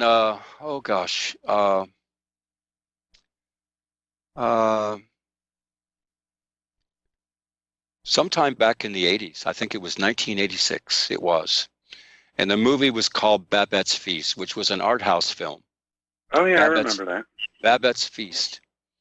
And that is the last movie that I ever paid to watch. And it's because I wanted to learn about this woman chef. It was based on a true story, who made her name in Paris by hiring herself out to well-to-do, even wealthy aristocrats and the like, even the nobility. And she was a rarity for her time because women were thought to be cuisine grand-mère, grandmother's cuisine. You know, they were home economists. They weren't chefs. They weren't cut out to do this kind of work because it's too arduous. And so I wanted to learn her story because, of course, she escaped from Paris during the time of the French Revolution and the Reign of Terror. That's where we get this word terroir or terrorist. It's from the Jacobin. That's also where we get this English language word called ideology, idéologie, the science of ideas. This sprung from the Jacobins during that time of the Reign of Paris during the French Revolution, 1789 and 1791. But she escaped to by ship because they were after anybody that was associated with the nobility. Remember, they pulled off another killing of the kings ritual. Remember King Louis XVI and Marie Antoinette. And, you know, we have to ask ourselves, where did this word guillotine come from? Well, that was actually the name of a Frenchman. Look him up. Guillotine. And in any event, she escaped to, I believe, somewhere in Scandinavia. I want to say Norway or Sweden. And she came into the company of a couple of old maid or spinster sisters. Now, these spinster sisters were quite renowned. They were famously very pious, very strong Christians. They had a very rigid lifestyle. And yet at one time, they had been courted by some of the most famous and wealthiest people in Sweden or Norway, wherever this was set. But anyway, their food was also very Spartan. I mean, it was almost like slop. So what she did is she won the lottery. She got word of it by snail mail, which was, of course, very slow in those days. And she was able to collect her winnings. And remember, she's hiding out because she doesn't want anyone to know where she is. She's escaped from Paris because she knows that if she stayed in Paris, she'd probably be killed because of her associations with the oligarchs, the nobility, the aristocrats of the time. And to make a long story short, she decided that she was going to prepare a meal just as if she was living in Paris, just for these two wonderful spinster sisters. And she asked them if she could prepare a meal for them, and would she please invite, or would the sisters invite their friends? And so there must have been about 10 people involved that attended this dining experience. And it was quite charming to see the lengths that she had to go through just to procure the foodstuffs necessary to prepare a French meal a la grande cuisine, because she intended to just do her best work. And she wasn't pleasing the aristocrats. She wasn't pleasing anybody except these wonderful sisters who had taken her in so that she could hide out from these rioters and these madmen in Paris. And I'll never forget that meal. And the people that she had invited the sisters had invited, included regular people that did work for the ladies, you know, for trade or barter, that were associated with their church. Their father had been a famous minister in Sweden or Norway and the like. But one of the gentlemen that was invited was a very proper military general. He was famous throughout the land. He was a famous military man. And of course, being a military man, he had the benefit of living in other countries. He'd experienced other worlds, far from this small, windswept, cold, icy village in Norway or Sweden. And anyway, he did not recognize it, but he realized that that meal was prepared by one of the greats of Paris cuisine of the day. He couldn't quite place where he had experienced these dishes, but he was guessing. And it was just a fascinating movie. But I have to tell you, I haven't been to a movie since, and I don't have any intention of ever going back to see a Hollywood movie. And to this day, I have to tell you, my heart is still in that world. My heroes were people who were fishermen. They were foragers. They were farmers. They were ranchers. And to this day, I think so highly of these people. These are my heroes. If we're going to live in civilization, the people that provide the food, that actually care about the quality of the food, how it's grown, how it's raised, the treatment of animals and how they're raised. Well, don't you realize that there's really not that much to farming? You dig a hole, you put in some seed, you put some water on it, and the sun makes the plant grow. And that is to paraphrase Bloomberg of late. Yeah, that reminds me of Old Man Terrell. One of the first jobs I ever had, I got a job as a landscaper when I was about 14 in Bossier City, Louisiana. Mr. Terrell owned a landscaping company. He's about as hard-nosed and hard-scrabble as you can imagine, and just as crude. But he said, well, now I'll tell you. You take the seed and you stick it in the ground. And then you take a little bit of shite and you stick it over the seeds. And then you cover it all up with a little bit of dirt. Throw on a little bit of water. And there you have it. That's all you need to know about life, son. That sounds like Bloomberg was quoting him. I don't know. Yeah. I'll never forget that. Yeah, he told me the arrogance is just appalling. Just appalling her. But hey, Lark, I got to cut and run. But it was great. Nice chatting with you. I'll be listening, thanks. But I have to attend to some duties here. All right. Well, it's very nice of you to call in, Glenn. Appreciate it. Take care. Talk to you soon. All right. Very good. Well, anyway, ladies and gentlemen, you too can join in. You don't have to listen to me blather on. Remember that number is 800-313-9443. Remember, I live in Texas. People down here, they talk a little bit slow. In fact, a lot of the locals, the natives, especially the rural folk, they don't much trust people that have city ways and talk.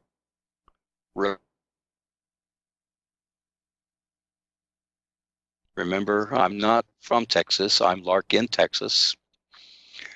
My family's been here since 1969. I mean, I respect these people. And I had to learn the hard way. But, yeah, we talk slow down here. We don't trust the fast talkers. It takes a long time to get to know somebody because people want to know who you are as a man. What are your principles? What do you stand on? Is your word your bond? Before they'll even open up to you.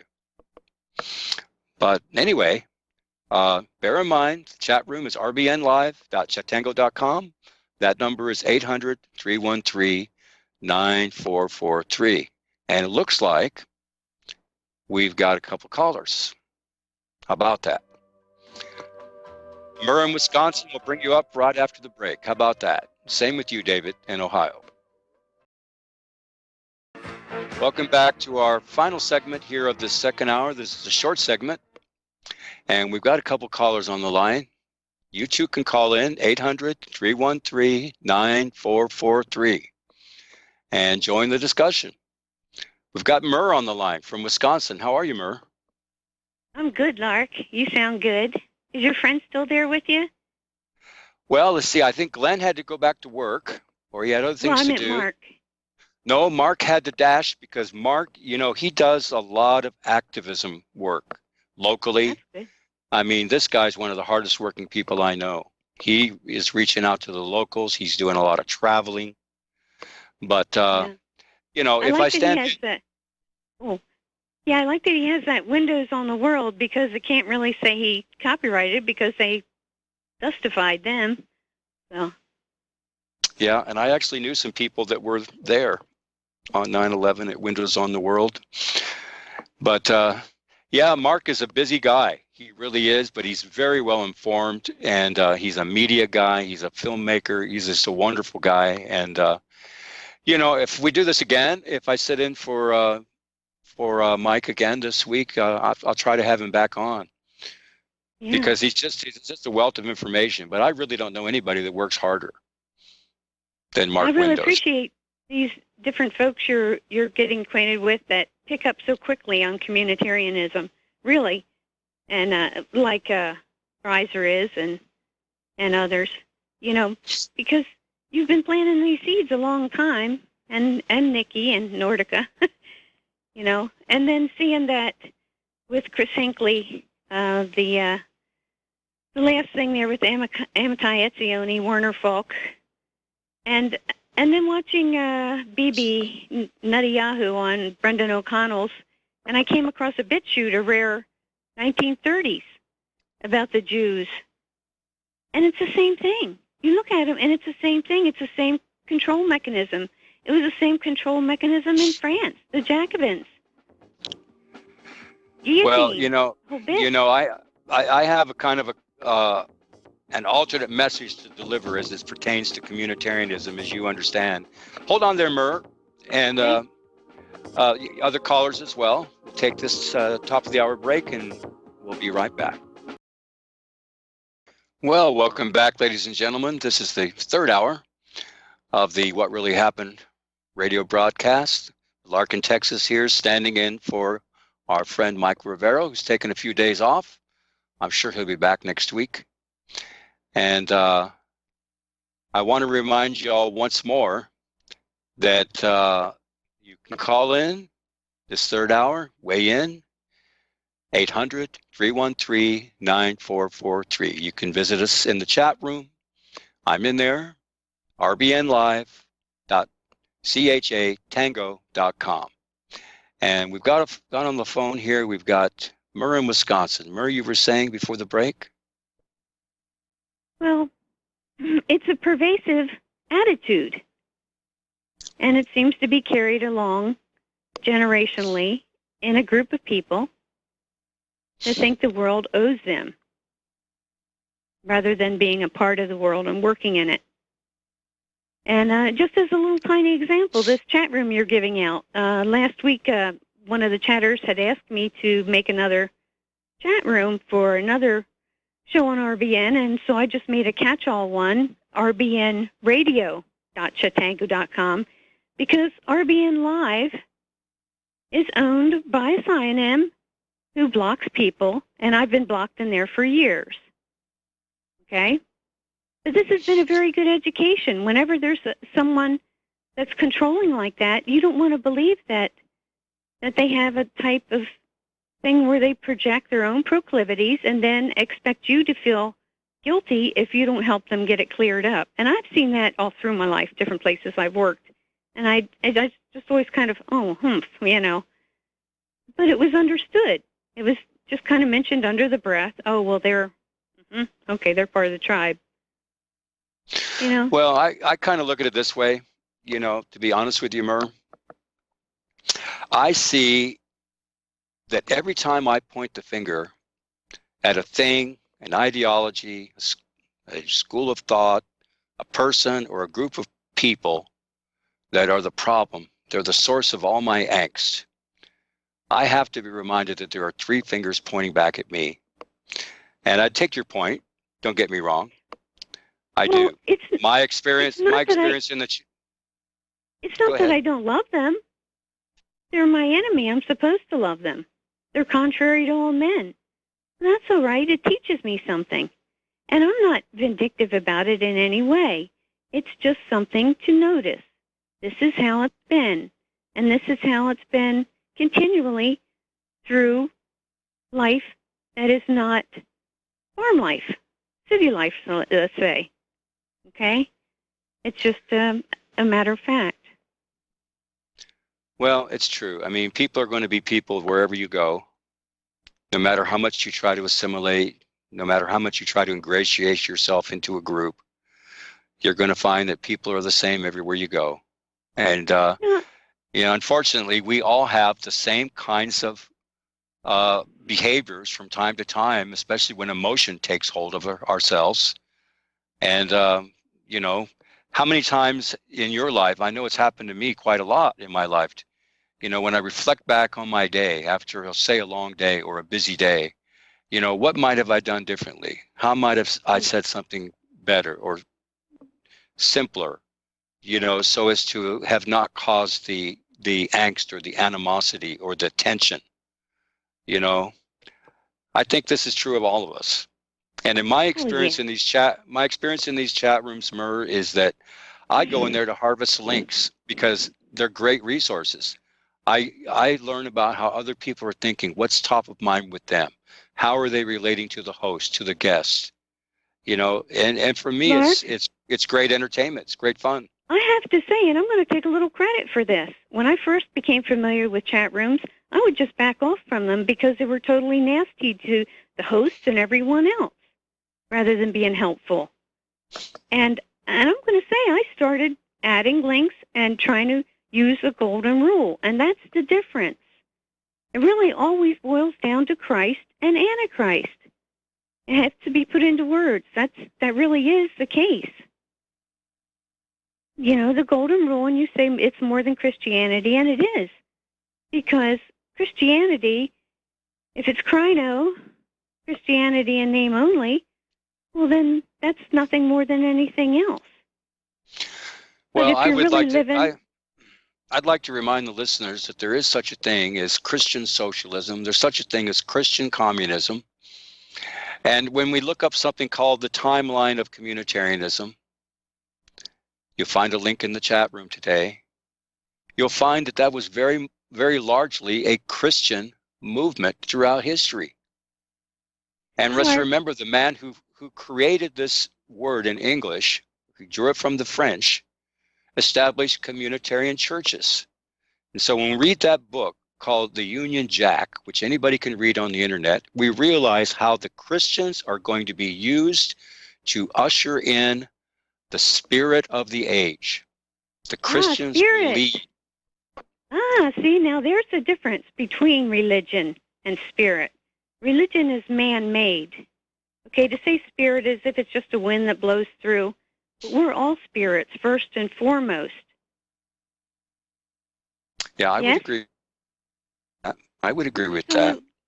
This is Murr, you want to stay on the line while we bring up some other? You want to do a round robin and bring in some other callers? Sure. So that we can, sounds like fun. Okay, let's bring up David in Ohio first, and we'll get to you, Julie, in Tennessee in just a moment. How are you, David? How are you doing there, Lark? Welcome. Hey, I want to thank you. I appreciate your contributions in your work, specifically with communitarianism and that. Communitarianism is anathema to me, as is totalitarianism. So I got 3 points I want to bring up. One is that if I have a group of friends, I'm middle-aged. If I were to sit down with a group of my friends and say, hey, have you ever considered that we actually live in a communitarian society? They would probably laugh me out of the room. And one of the things that they would say to me would be, well, hey, I can negotiate my salary. If I provide value to my employer, I can get a raise that reflects that. And then they'll say, well, in a communitarian society, everybody gets their loaf of bread, their block of cheese, their 3 cans of green beans a week, and they each get basically the same salary, and there's no incentive in a communitarian society. Where I see that there is maybe some middle ground and to helping people understand totalitarianism is in the area of like property taxes. There are a lot of people who are very unhappy that they have to pay property tax, and they understand that basically that property is just leased to them. They don't actually own it. That's the point number one. Here's point number two. I've always thought that if we ever had a food revolution, that it would actually transform our society because, one,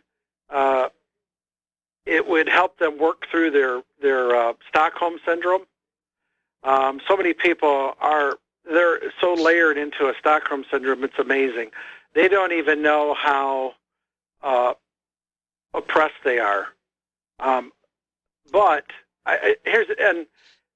if people ate better, there was actually a real food revolution. They would eat better, they would act better, and they would think better. And I really think that would transform society to some degree. And the third thing is that we need to help people work through this Stockholm syndrome. It's just amazing how people accept things that they really shouldn't. They don't understand how many rights have been taken away in our society. And there's very few groups that are more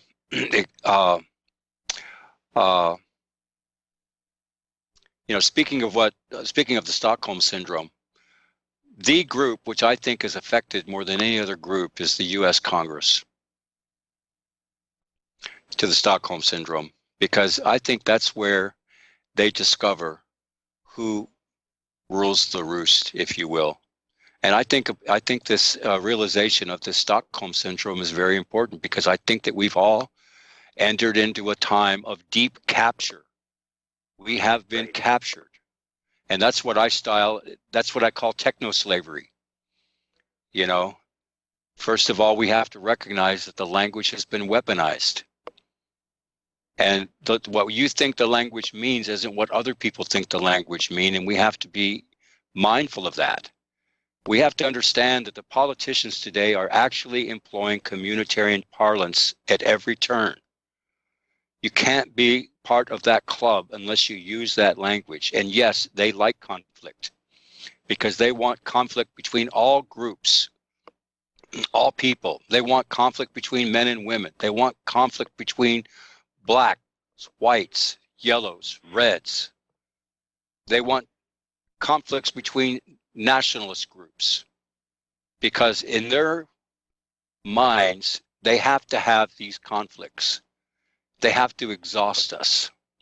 They have to engineer us so that we actually experience the 3 A's, which is amnesia, the loss of a collective memory, abulia, that's the loss of will, and apathy, that's the lack of care or concern. Where are they leading us? They're leading us to actually living what they call learned helplessness. They want us to give in to the group. They do not want us to have free will. This is a problem for them. They don't want us to have families. Yeah, look what an example this virus is.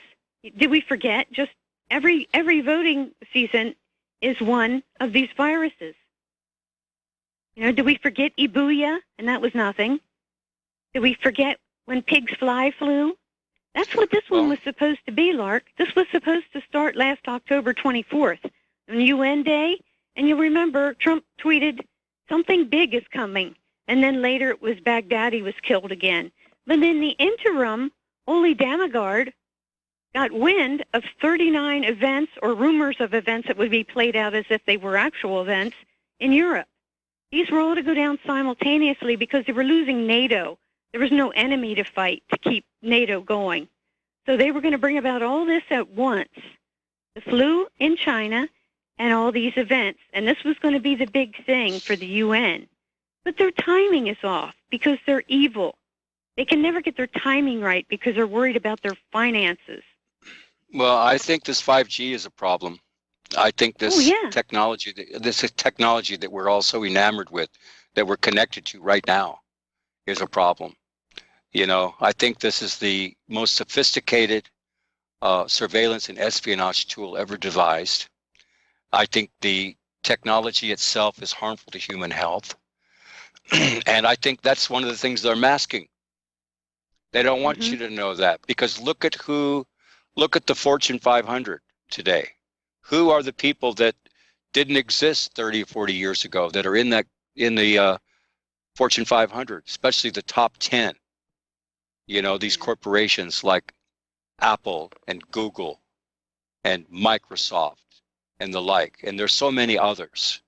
I just put a picture in the in that other chat room that I can get into, and it's from the WhiteHouse.gov 1600 Daily, which is interesting. They send out whatever's going on that day, and they have a couple other Resolute reads and West Ring reads.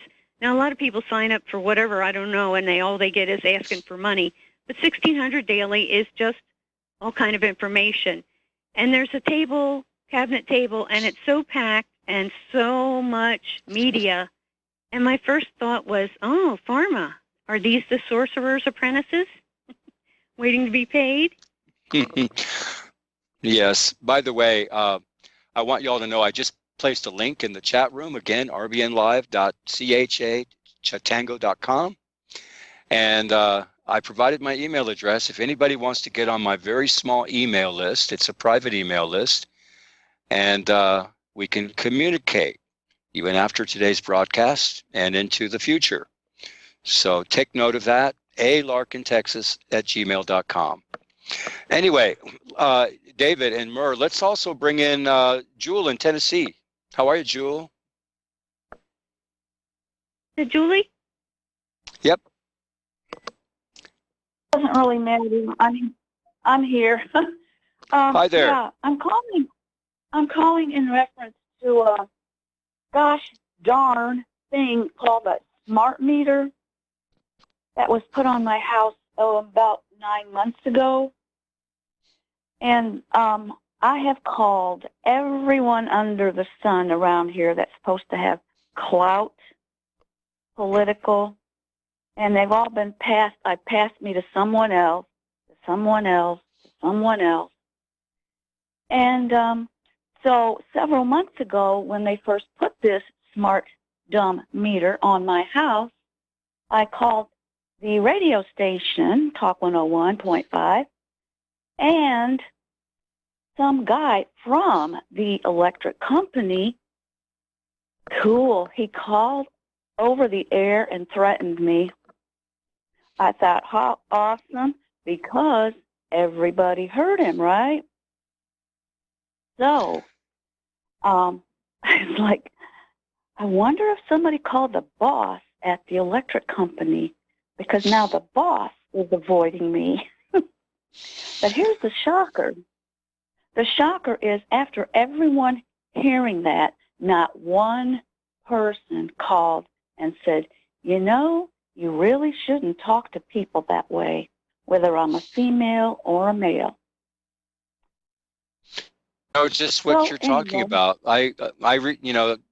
Julie, recently I had some interaction with the locals through an app called Nextdoor. That's nextdoor.com. And this is where all the neighbors who don't really know each other get to know each other today, because we learn about each other from cyberspace. You know, we don't really know our neighbors in suburbia, but we can connect with them through something like nextdoor.com. And there's lots of these. You know, bear in mind, with 9/11 came something called the Patriot Act, the National Defense Authorization Act, and the NSA. This brought communitarian law underneath the rubric or the aegis of one federal agency. And so all federal or state, national, county, local law enforcement agencies in this country are actually enforcing communitarian law today. This is something that's never talked about. What I brought up, the potential harm of this technology within this group of people, of neighbors that I don't even know, never met. And I came in support of a woman who was complaining about not being able to sleep for 3 years, her 19-year-old son experiencing health problems resulting from these cell phone towers, these LED lights, these smart meters, the Wi-Fi, and the like. There was 50 people participated in that discussion, and they all slammed this poor woman who was just innocently asking if anybody else was experiencing problems. A couple of other people did say that they were experiencing problems, okay, of a similar vein and the like. But I've actually put in some links to some research work of hard scientists like Dr. Martin Paul at Washington State University. Since retired, he lives in Portland, Oregon. This guy's been traveling around the world speaking out about this technology and how dangerous it is. And I urge people to at least take a listen. I even suggested that I would be, Pall, Dr. Martin Paul. Find him on YouTube, all over the internet. He's spoken internationally, and he's well regarded in the scientific community. He's not an unserious man. And yet the poor woman and myself were literally attacked by these people. But bear in mind, where I live in Richardson, Texas, in suburbia, 2 blocks from a country club, is only 3 miles away from Texas Instruments, which anchors a huge tech. We'll be back. You're on What Really Happened at republicbroadcasting.org. This is Lark in Texas, standing in for Mike Rivero today, taking the week off. And we have a few callers on the line. We have one more waiting in the wings. You too can join the discussion with the time remaining. We've got at least another 35 minutes left of the broadcast. That number is 800-313-9443. If y'all will indulge me just for a second, and then we'll pick up where we left off. In the chat room, remember rbnlive.chatango.com. You'll see a link that was provided by a gentleman in England named Clive Menzies. And it was part of an email. It was a reproduction of an email that I send out from time to time, once or twice a month, to people on my very small email list. If you'd like to join that private email list, simply send me an email. Just write subscribe on the subject line, if you will. That's all that's necessary. You can be anonymous if you wish. But I'm going to share with you from the link posted at rbnlive.chatango.com today, one of those emails. And this is only a portion of it. It's entitled 2 Overarching Communitarian Policy Objectives, Depopulation and Techno-Slavery. The 2 overarching objectives of global to local communitarian governance are 1, depopulation, and 2, techno-slavery. Then I have a quote from Earl Shorus in his book called A Nation of Salesmen. It was indeed the age of information. Cursor to knowledge. Remember, Glenn and I spoke to epistemology, the study of knowledge. It was the tool of the salesman. And remember today, everyone is a salesman. Everybody. You're selling something, yourself, a product, a service, an idea. Always, at all times. Depopulation is a standalone euphemism for total war. In order to effect a soft kill, look it up, soft kill, or a genocide of the human population. The elimination of the old in order to usher in the new.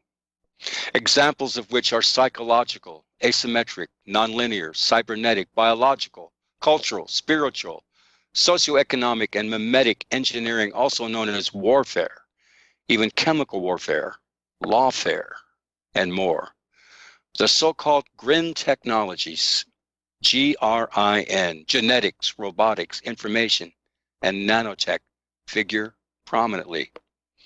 Links to what is genocide, the 10 stages of genocide, about lawfare, a history of the term, what is a SLAP, an acronym SLAPP, which stands for Strategic Lawsuit Against Public Participation, Understanding Anti-SLAPP Laws. The 3 A's spring to mind. I referenced them earlier: amnesia, abulia, and apathy. With amnesia, the collective memory dies. Abulia, A-B-U-L-I-A, or A-B-O-U-L-I-A, is the conditioned loss of will. And apathy signifies our lack of concern or care.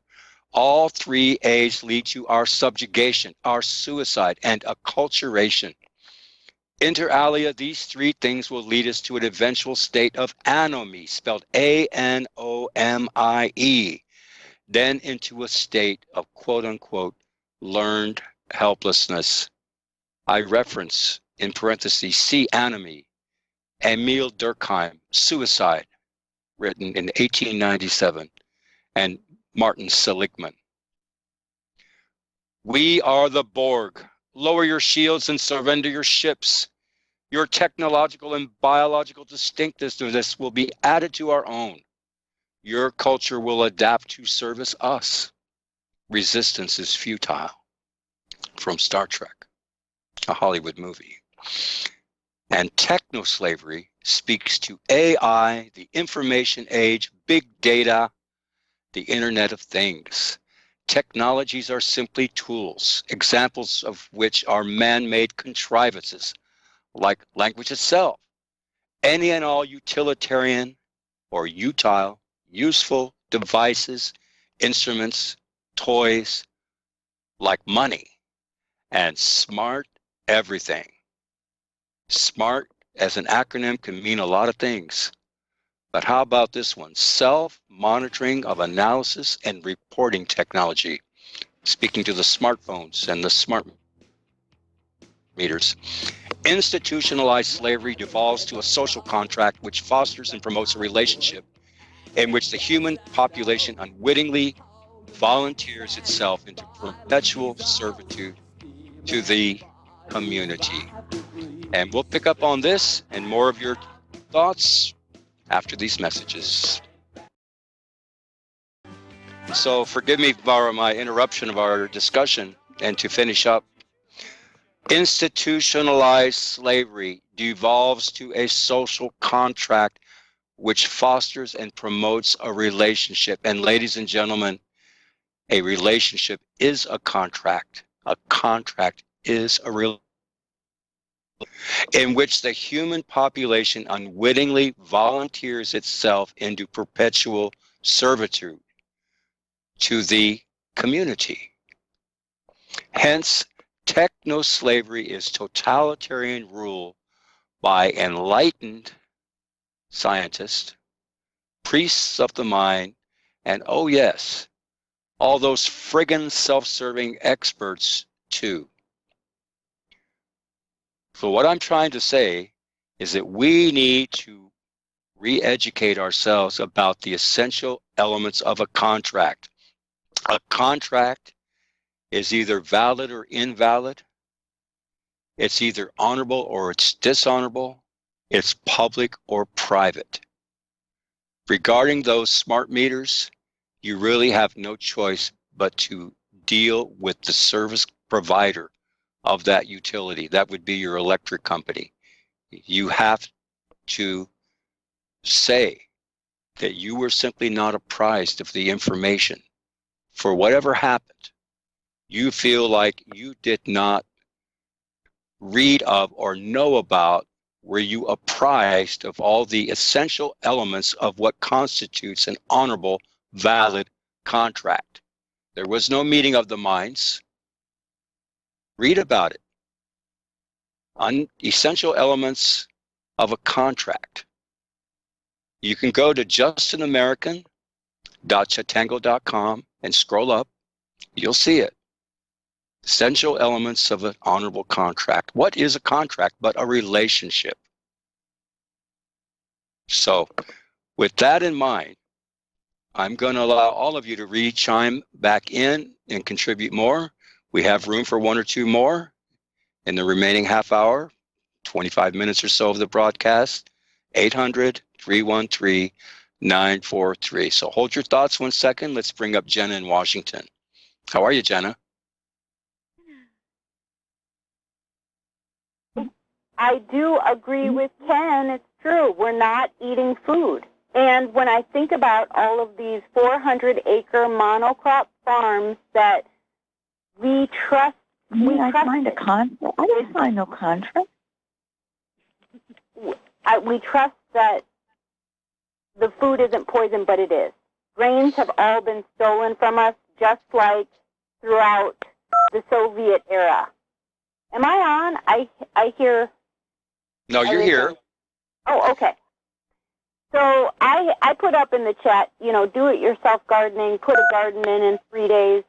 I really feel the individual has to take all of these responsibilities. And I also put up a do-it-yourself, replace the smart meter, although how many people have the confidence and know-how and tools to do that task?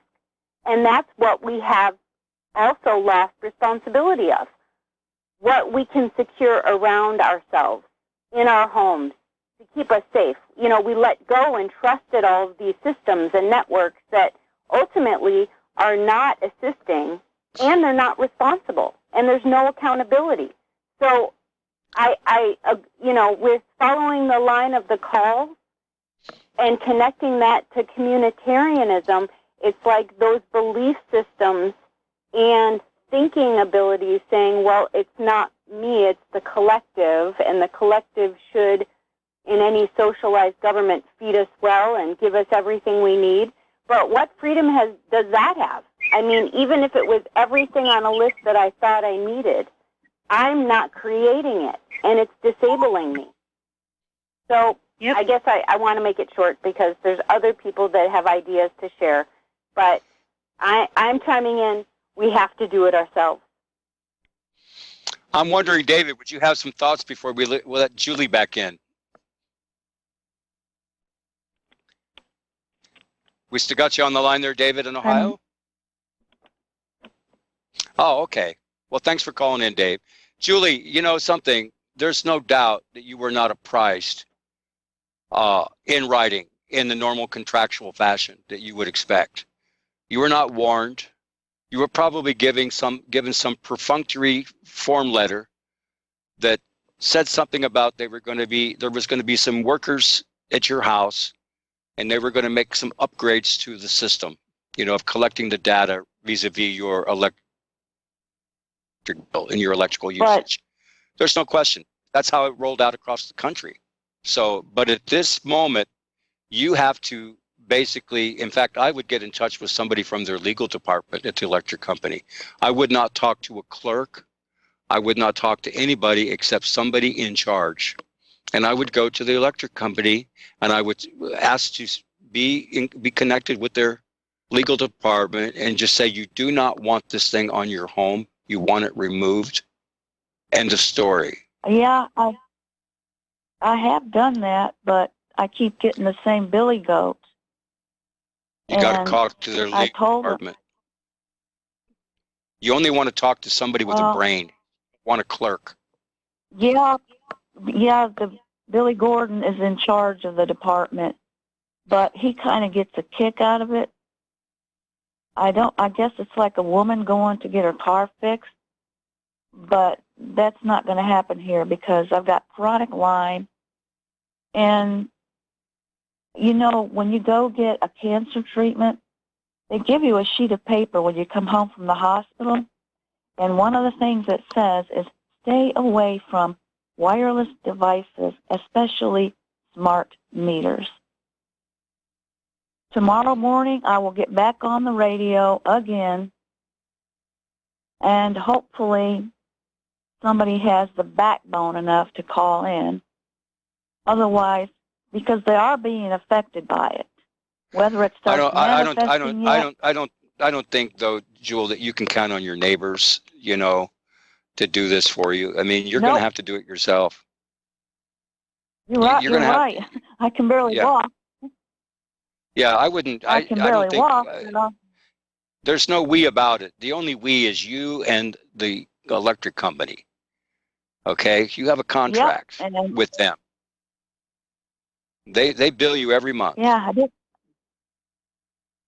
Yeah, and that's the other thing with the phone. I was like, I've called Global Star Network and you guys for a while, and every time I'd get on my landline, it was going to a private number all of a sudden. And they said that was impossible. Well, it's not impossible. So the only way I can talk with you guys is to keep my cell phone plugged in, because I don't like to use a cell phone all the time. Once in a while, but not all the time. Well, I hate to say this, because I hate to say this, Jewel, but in my own life, I know that I have to make changes. I can intellectualize a lot of things, and I've given up a lot, to spend this last 15 years of my life researching these topics and be as, steadfast and dutiful as I have been because the topic is unfathomable to so many people. They don't get it, but really it all boils down to contract. Everything in life boils down to either contact or contract. It's just that simple. And, when it comes to contract, we're talking about a relationship. A contract can be a covenant. It can be a compact. It's a legal instrument very often. A contract can be oral. It can be written. Well, you have a written agreement with your service provider there. Okay, and you really have no choice but to deal with them and only them. And that you're not going to get any satisfaction except that you have to put forward a notice and a demand, for example. But what you can do just to get the ball rolling is establish a contact with somebody connected to the legal department of the utility company, anybody, and explain to them that you want, it's very simple, you're making a demand. You want the meter removed from your house, you want an analog meter. Where I live, you have that option. You can have an analog meter put on your house, and you're going to spend another $15 a month on your utility bill. Well, they said 50. Yeah, well, it's different, across the country. Yeah, and that's a lot of money for a lot of people, especially if they're on fixed incomes. For me, $15 was a lot. Right. But, so that's the long and the short of it. You're going to have to deal with the utility company, and there's really no one else you can deal with. You need to find out, you need to move out of the neighborhood, or sell your house just to get away from this stuff, because this is harmful to your health. I know Dr. Paul said he was going to do that, right? And he just might. He has the wherewithal to do it. But with an analog meter, they could treat it just like it's bad weather. Okay? I know people that have analog, and if it's bad weather, then they average it and then make it right at the, when the season clears. So really, they really only have to send somebody to read the meter once or twice a year and average it out. You'll have a couple big bills, okay, to counterbalance the averaging. This flies in the face of it flies in the face of their big plans for these smart cities. They want everything smart. They want everything smart so that we can all be down. Smart as in ouch. Yes. Smart as in ouch. Yeah, but they want to increase the fear thing too. With all this technology, though, Mur, it requires biological input. In other words, somebody has made you an offer, and they made an offer of contract, and you have a choice. You can reject or accept the offer. It's that simple. You can negotiate, okay? But it all boils down to contract. And unfortunately, the way we were raised in the public school system, we didn't learn about the important things that really mattered in this world, like how to negotiate a contract and what a contract was under the law. And we didn't learn about how to take care of our bodies. Well, you know what? I didn't go to public school, so I did. And I wasn't forced to read 1984 or Brave New World and just clamor over that over and over till it's embedded in you and it's accepted as it must happen. Okay? And that's what they've been doing all along, is through fear. They just want to keep the fear going. Because if you go back a couple generations, I was talking to someone who remembered, too, that if no one could get to read the meter, you get a card in the mail, and you put on there what the reading was yourself. But there's no trust, no honor. It's all fear. No one's to be trusted. And it's not just ganging up every ethnic group against each other, which they have always been doing. Now it's focusing on the fair-skinned people. Look at South Africa. And anywhere you want to look. This is the target now. Vietnam, it was the Gooks, okay? And the Ruskies and the Nazis and the. So they're focusing on one particular skin color now. And we can see that. I mean, people just get attacked in the street. And that's their excuse. Because media has told them, and they've just been enraged by it. And that's another thing. You can choose to get away from the media. Because there's all kind of subliminal stuff in there, people. You think, oh, I can handle it. I know it's there. No, you can't. Your subconscious will take it in, and you will act on that. So people don't realize you can choose, right? Let's bring in Ken from New York into the conversation. Howdy, Ken. Hi, Lark. Hi, Mer. There's another phrase that you can use to get the attention of the legal department, and that's called loss prevention. Julie, you listening? Have you ever heard of that term used before? I've heard you say it. Yeah, I may have. What is it, Ken? I said loss prevention. No, expand upon prevention. I'm sorry? Expand on that, please. You want to threaten the company, right? That's basically the legal department is only concerned with paying out. That's what loss prevention is. That makes sense. If you get sued, you're going to pay out. That's basically that's like the only thing they understand. I mean, in my case, it probably should be, accompanied or prefaced, by a notice and demand letter, which is pretty easy to discover how to do right on the internet. I mean, you want the thing off your home. Right. I don't have one on my home. I've made it clear to them in several cases. I've recorded notice. I should make one in writing, and I will when I get around to it. From the myriad of other things, they said they were going to start rolling them out on Long Island in 2020, I think. I think they tried. New houses are getting them already. I saw a neighbor next door. Somebody bought a house, and I saw a contractor come over and put I saw the smart meter. You can tell by looking at them. They don't look like a regular electromechanical meter. And I called up the electrical department, and I said, I have a question. I said, who accepts liability for these? If this catches on fire, I understand my insurance company, homeowners insurance, won't pay out on it. And I've read this in several places. I don't know if you've read this. Yeah, I've seen Nobody wants to accept liability, so that's another way to get them. The same thing with I just told him that I act as my own lawyer. I said, I'll sue you. And I'll sue your contractor if they come on the property. And I said, I won't call the police. I'll call the sheriff. That usually throws them off and gets their attention, too, as to why you would not call the police, but you would call the sheriff.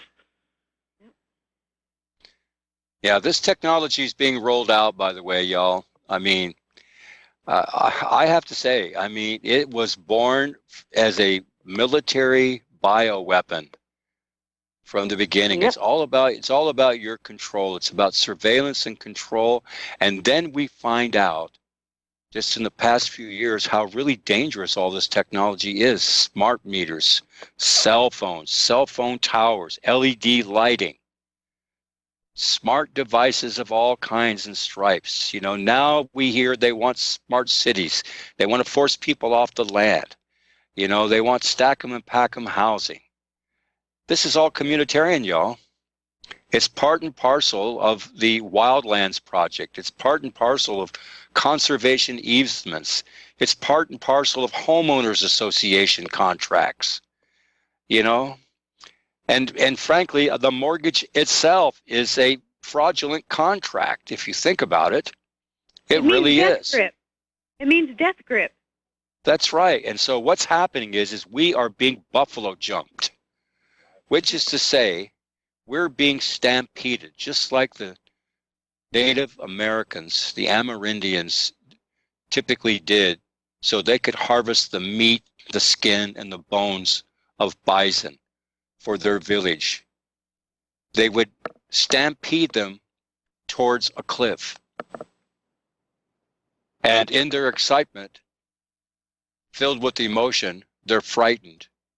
They fall over on the cliff to their death. This is what's happening to Americans today. This is what's happening to people all over the world. We are being buffalo jumped.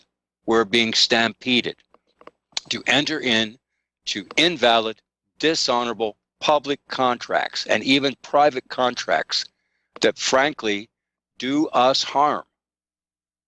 And when I tell you that the two overarching objectives of communitarian policy, it doesn't matter who it comes from, what politician, what sheriff, what metropolitan chief of police, what utility company it's all about depopulation and techno-slavery. They do not have your best interest in mind. End of story. The technology is dirty. It always was dirty. It remains dirty. And it's going to be increasingly be made more and more evident and apparent as the years go by. The stuff is harmful to human health. Sorry, it's the story. Think of treatments as trickies and trickments. Think opposite of everything they tell you. And it's based on this same worthless money. Everyone's afraid of losing their job. And these people do not represent your interests in the least. So what do we have? We have government not by consent, right?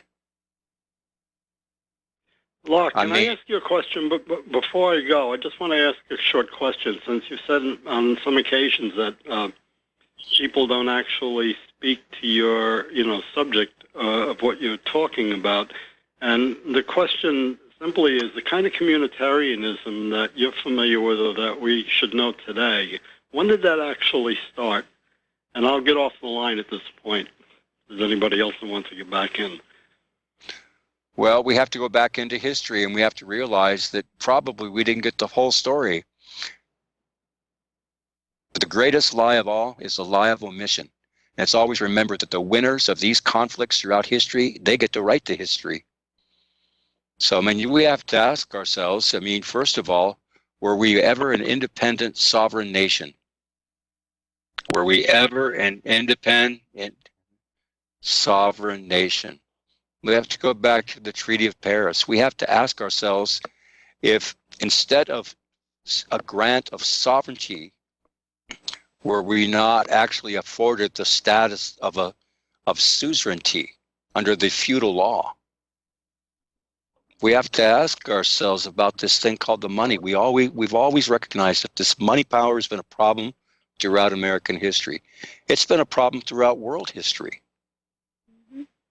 That's just for starters, So basically, we got the educations of a slave.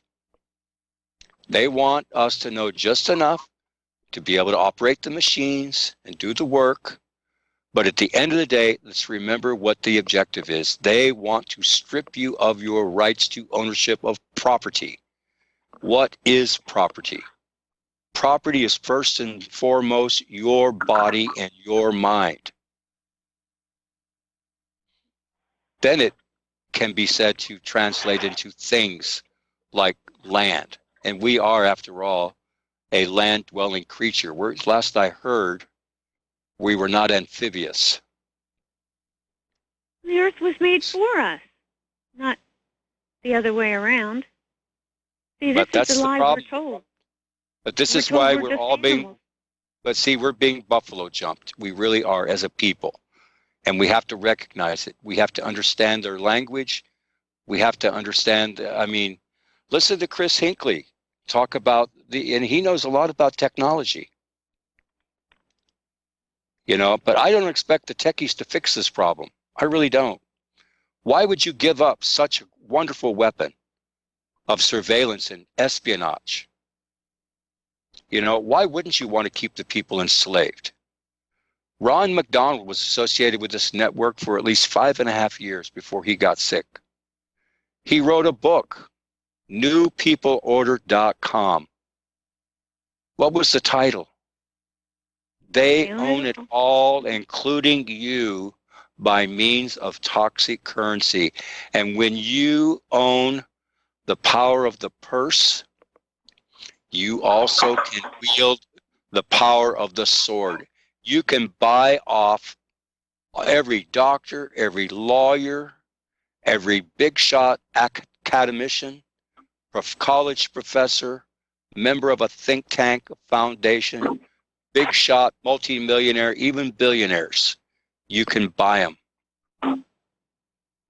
Buy them and sell them. Because if you have the power of the purse, you also have the power of the sword. Remember, Mike Rivero himself says, all wars are bankers' wars. Yeah. Thank you, Lark. I'm going to get off here. I know you're going to close up. Thanks a lot. Bye-bye. All right, thank you.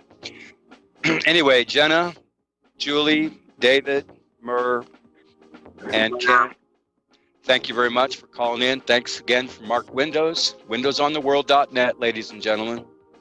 And we'll see how it shapes up tomorrow. Thanks to RBN and to Michael Rivera for allowing me to sit in today. Y'all be good.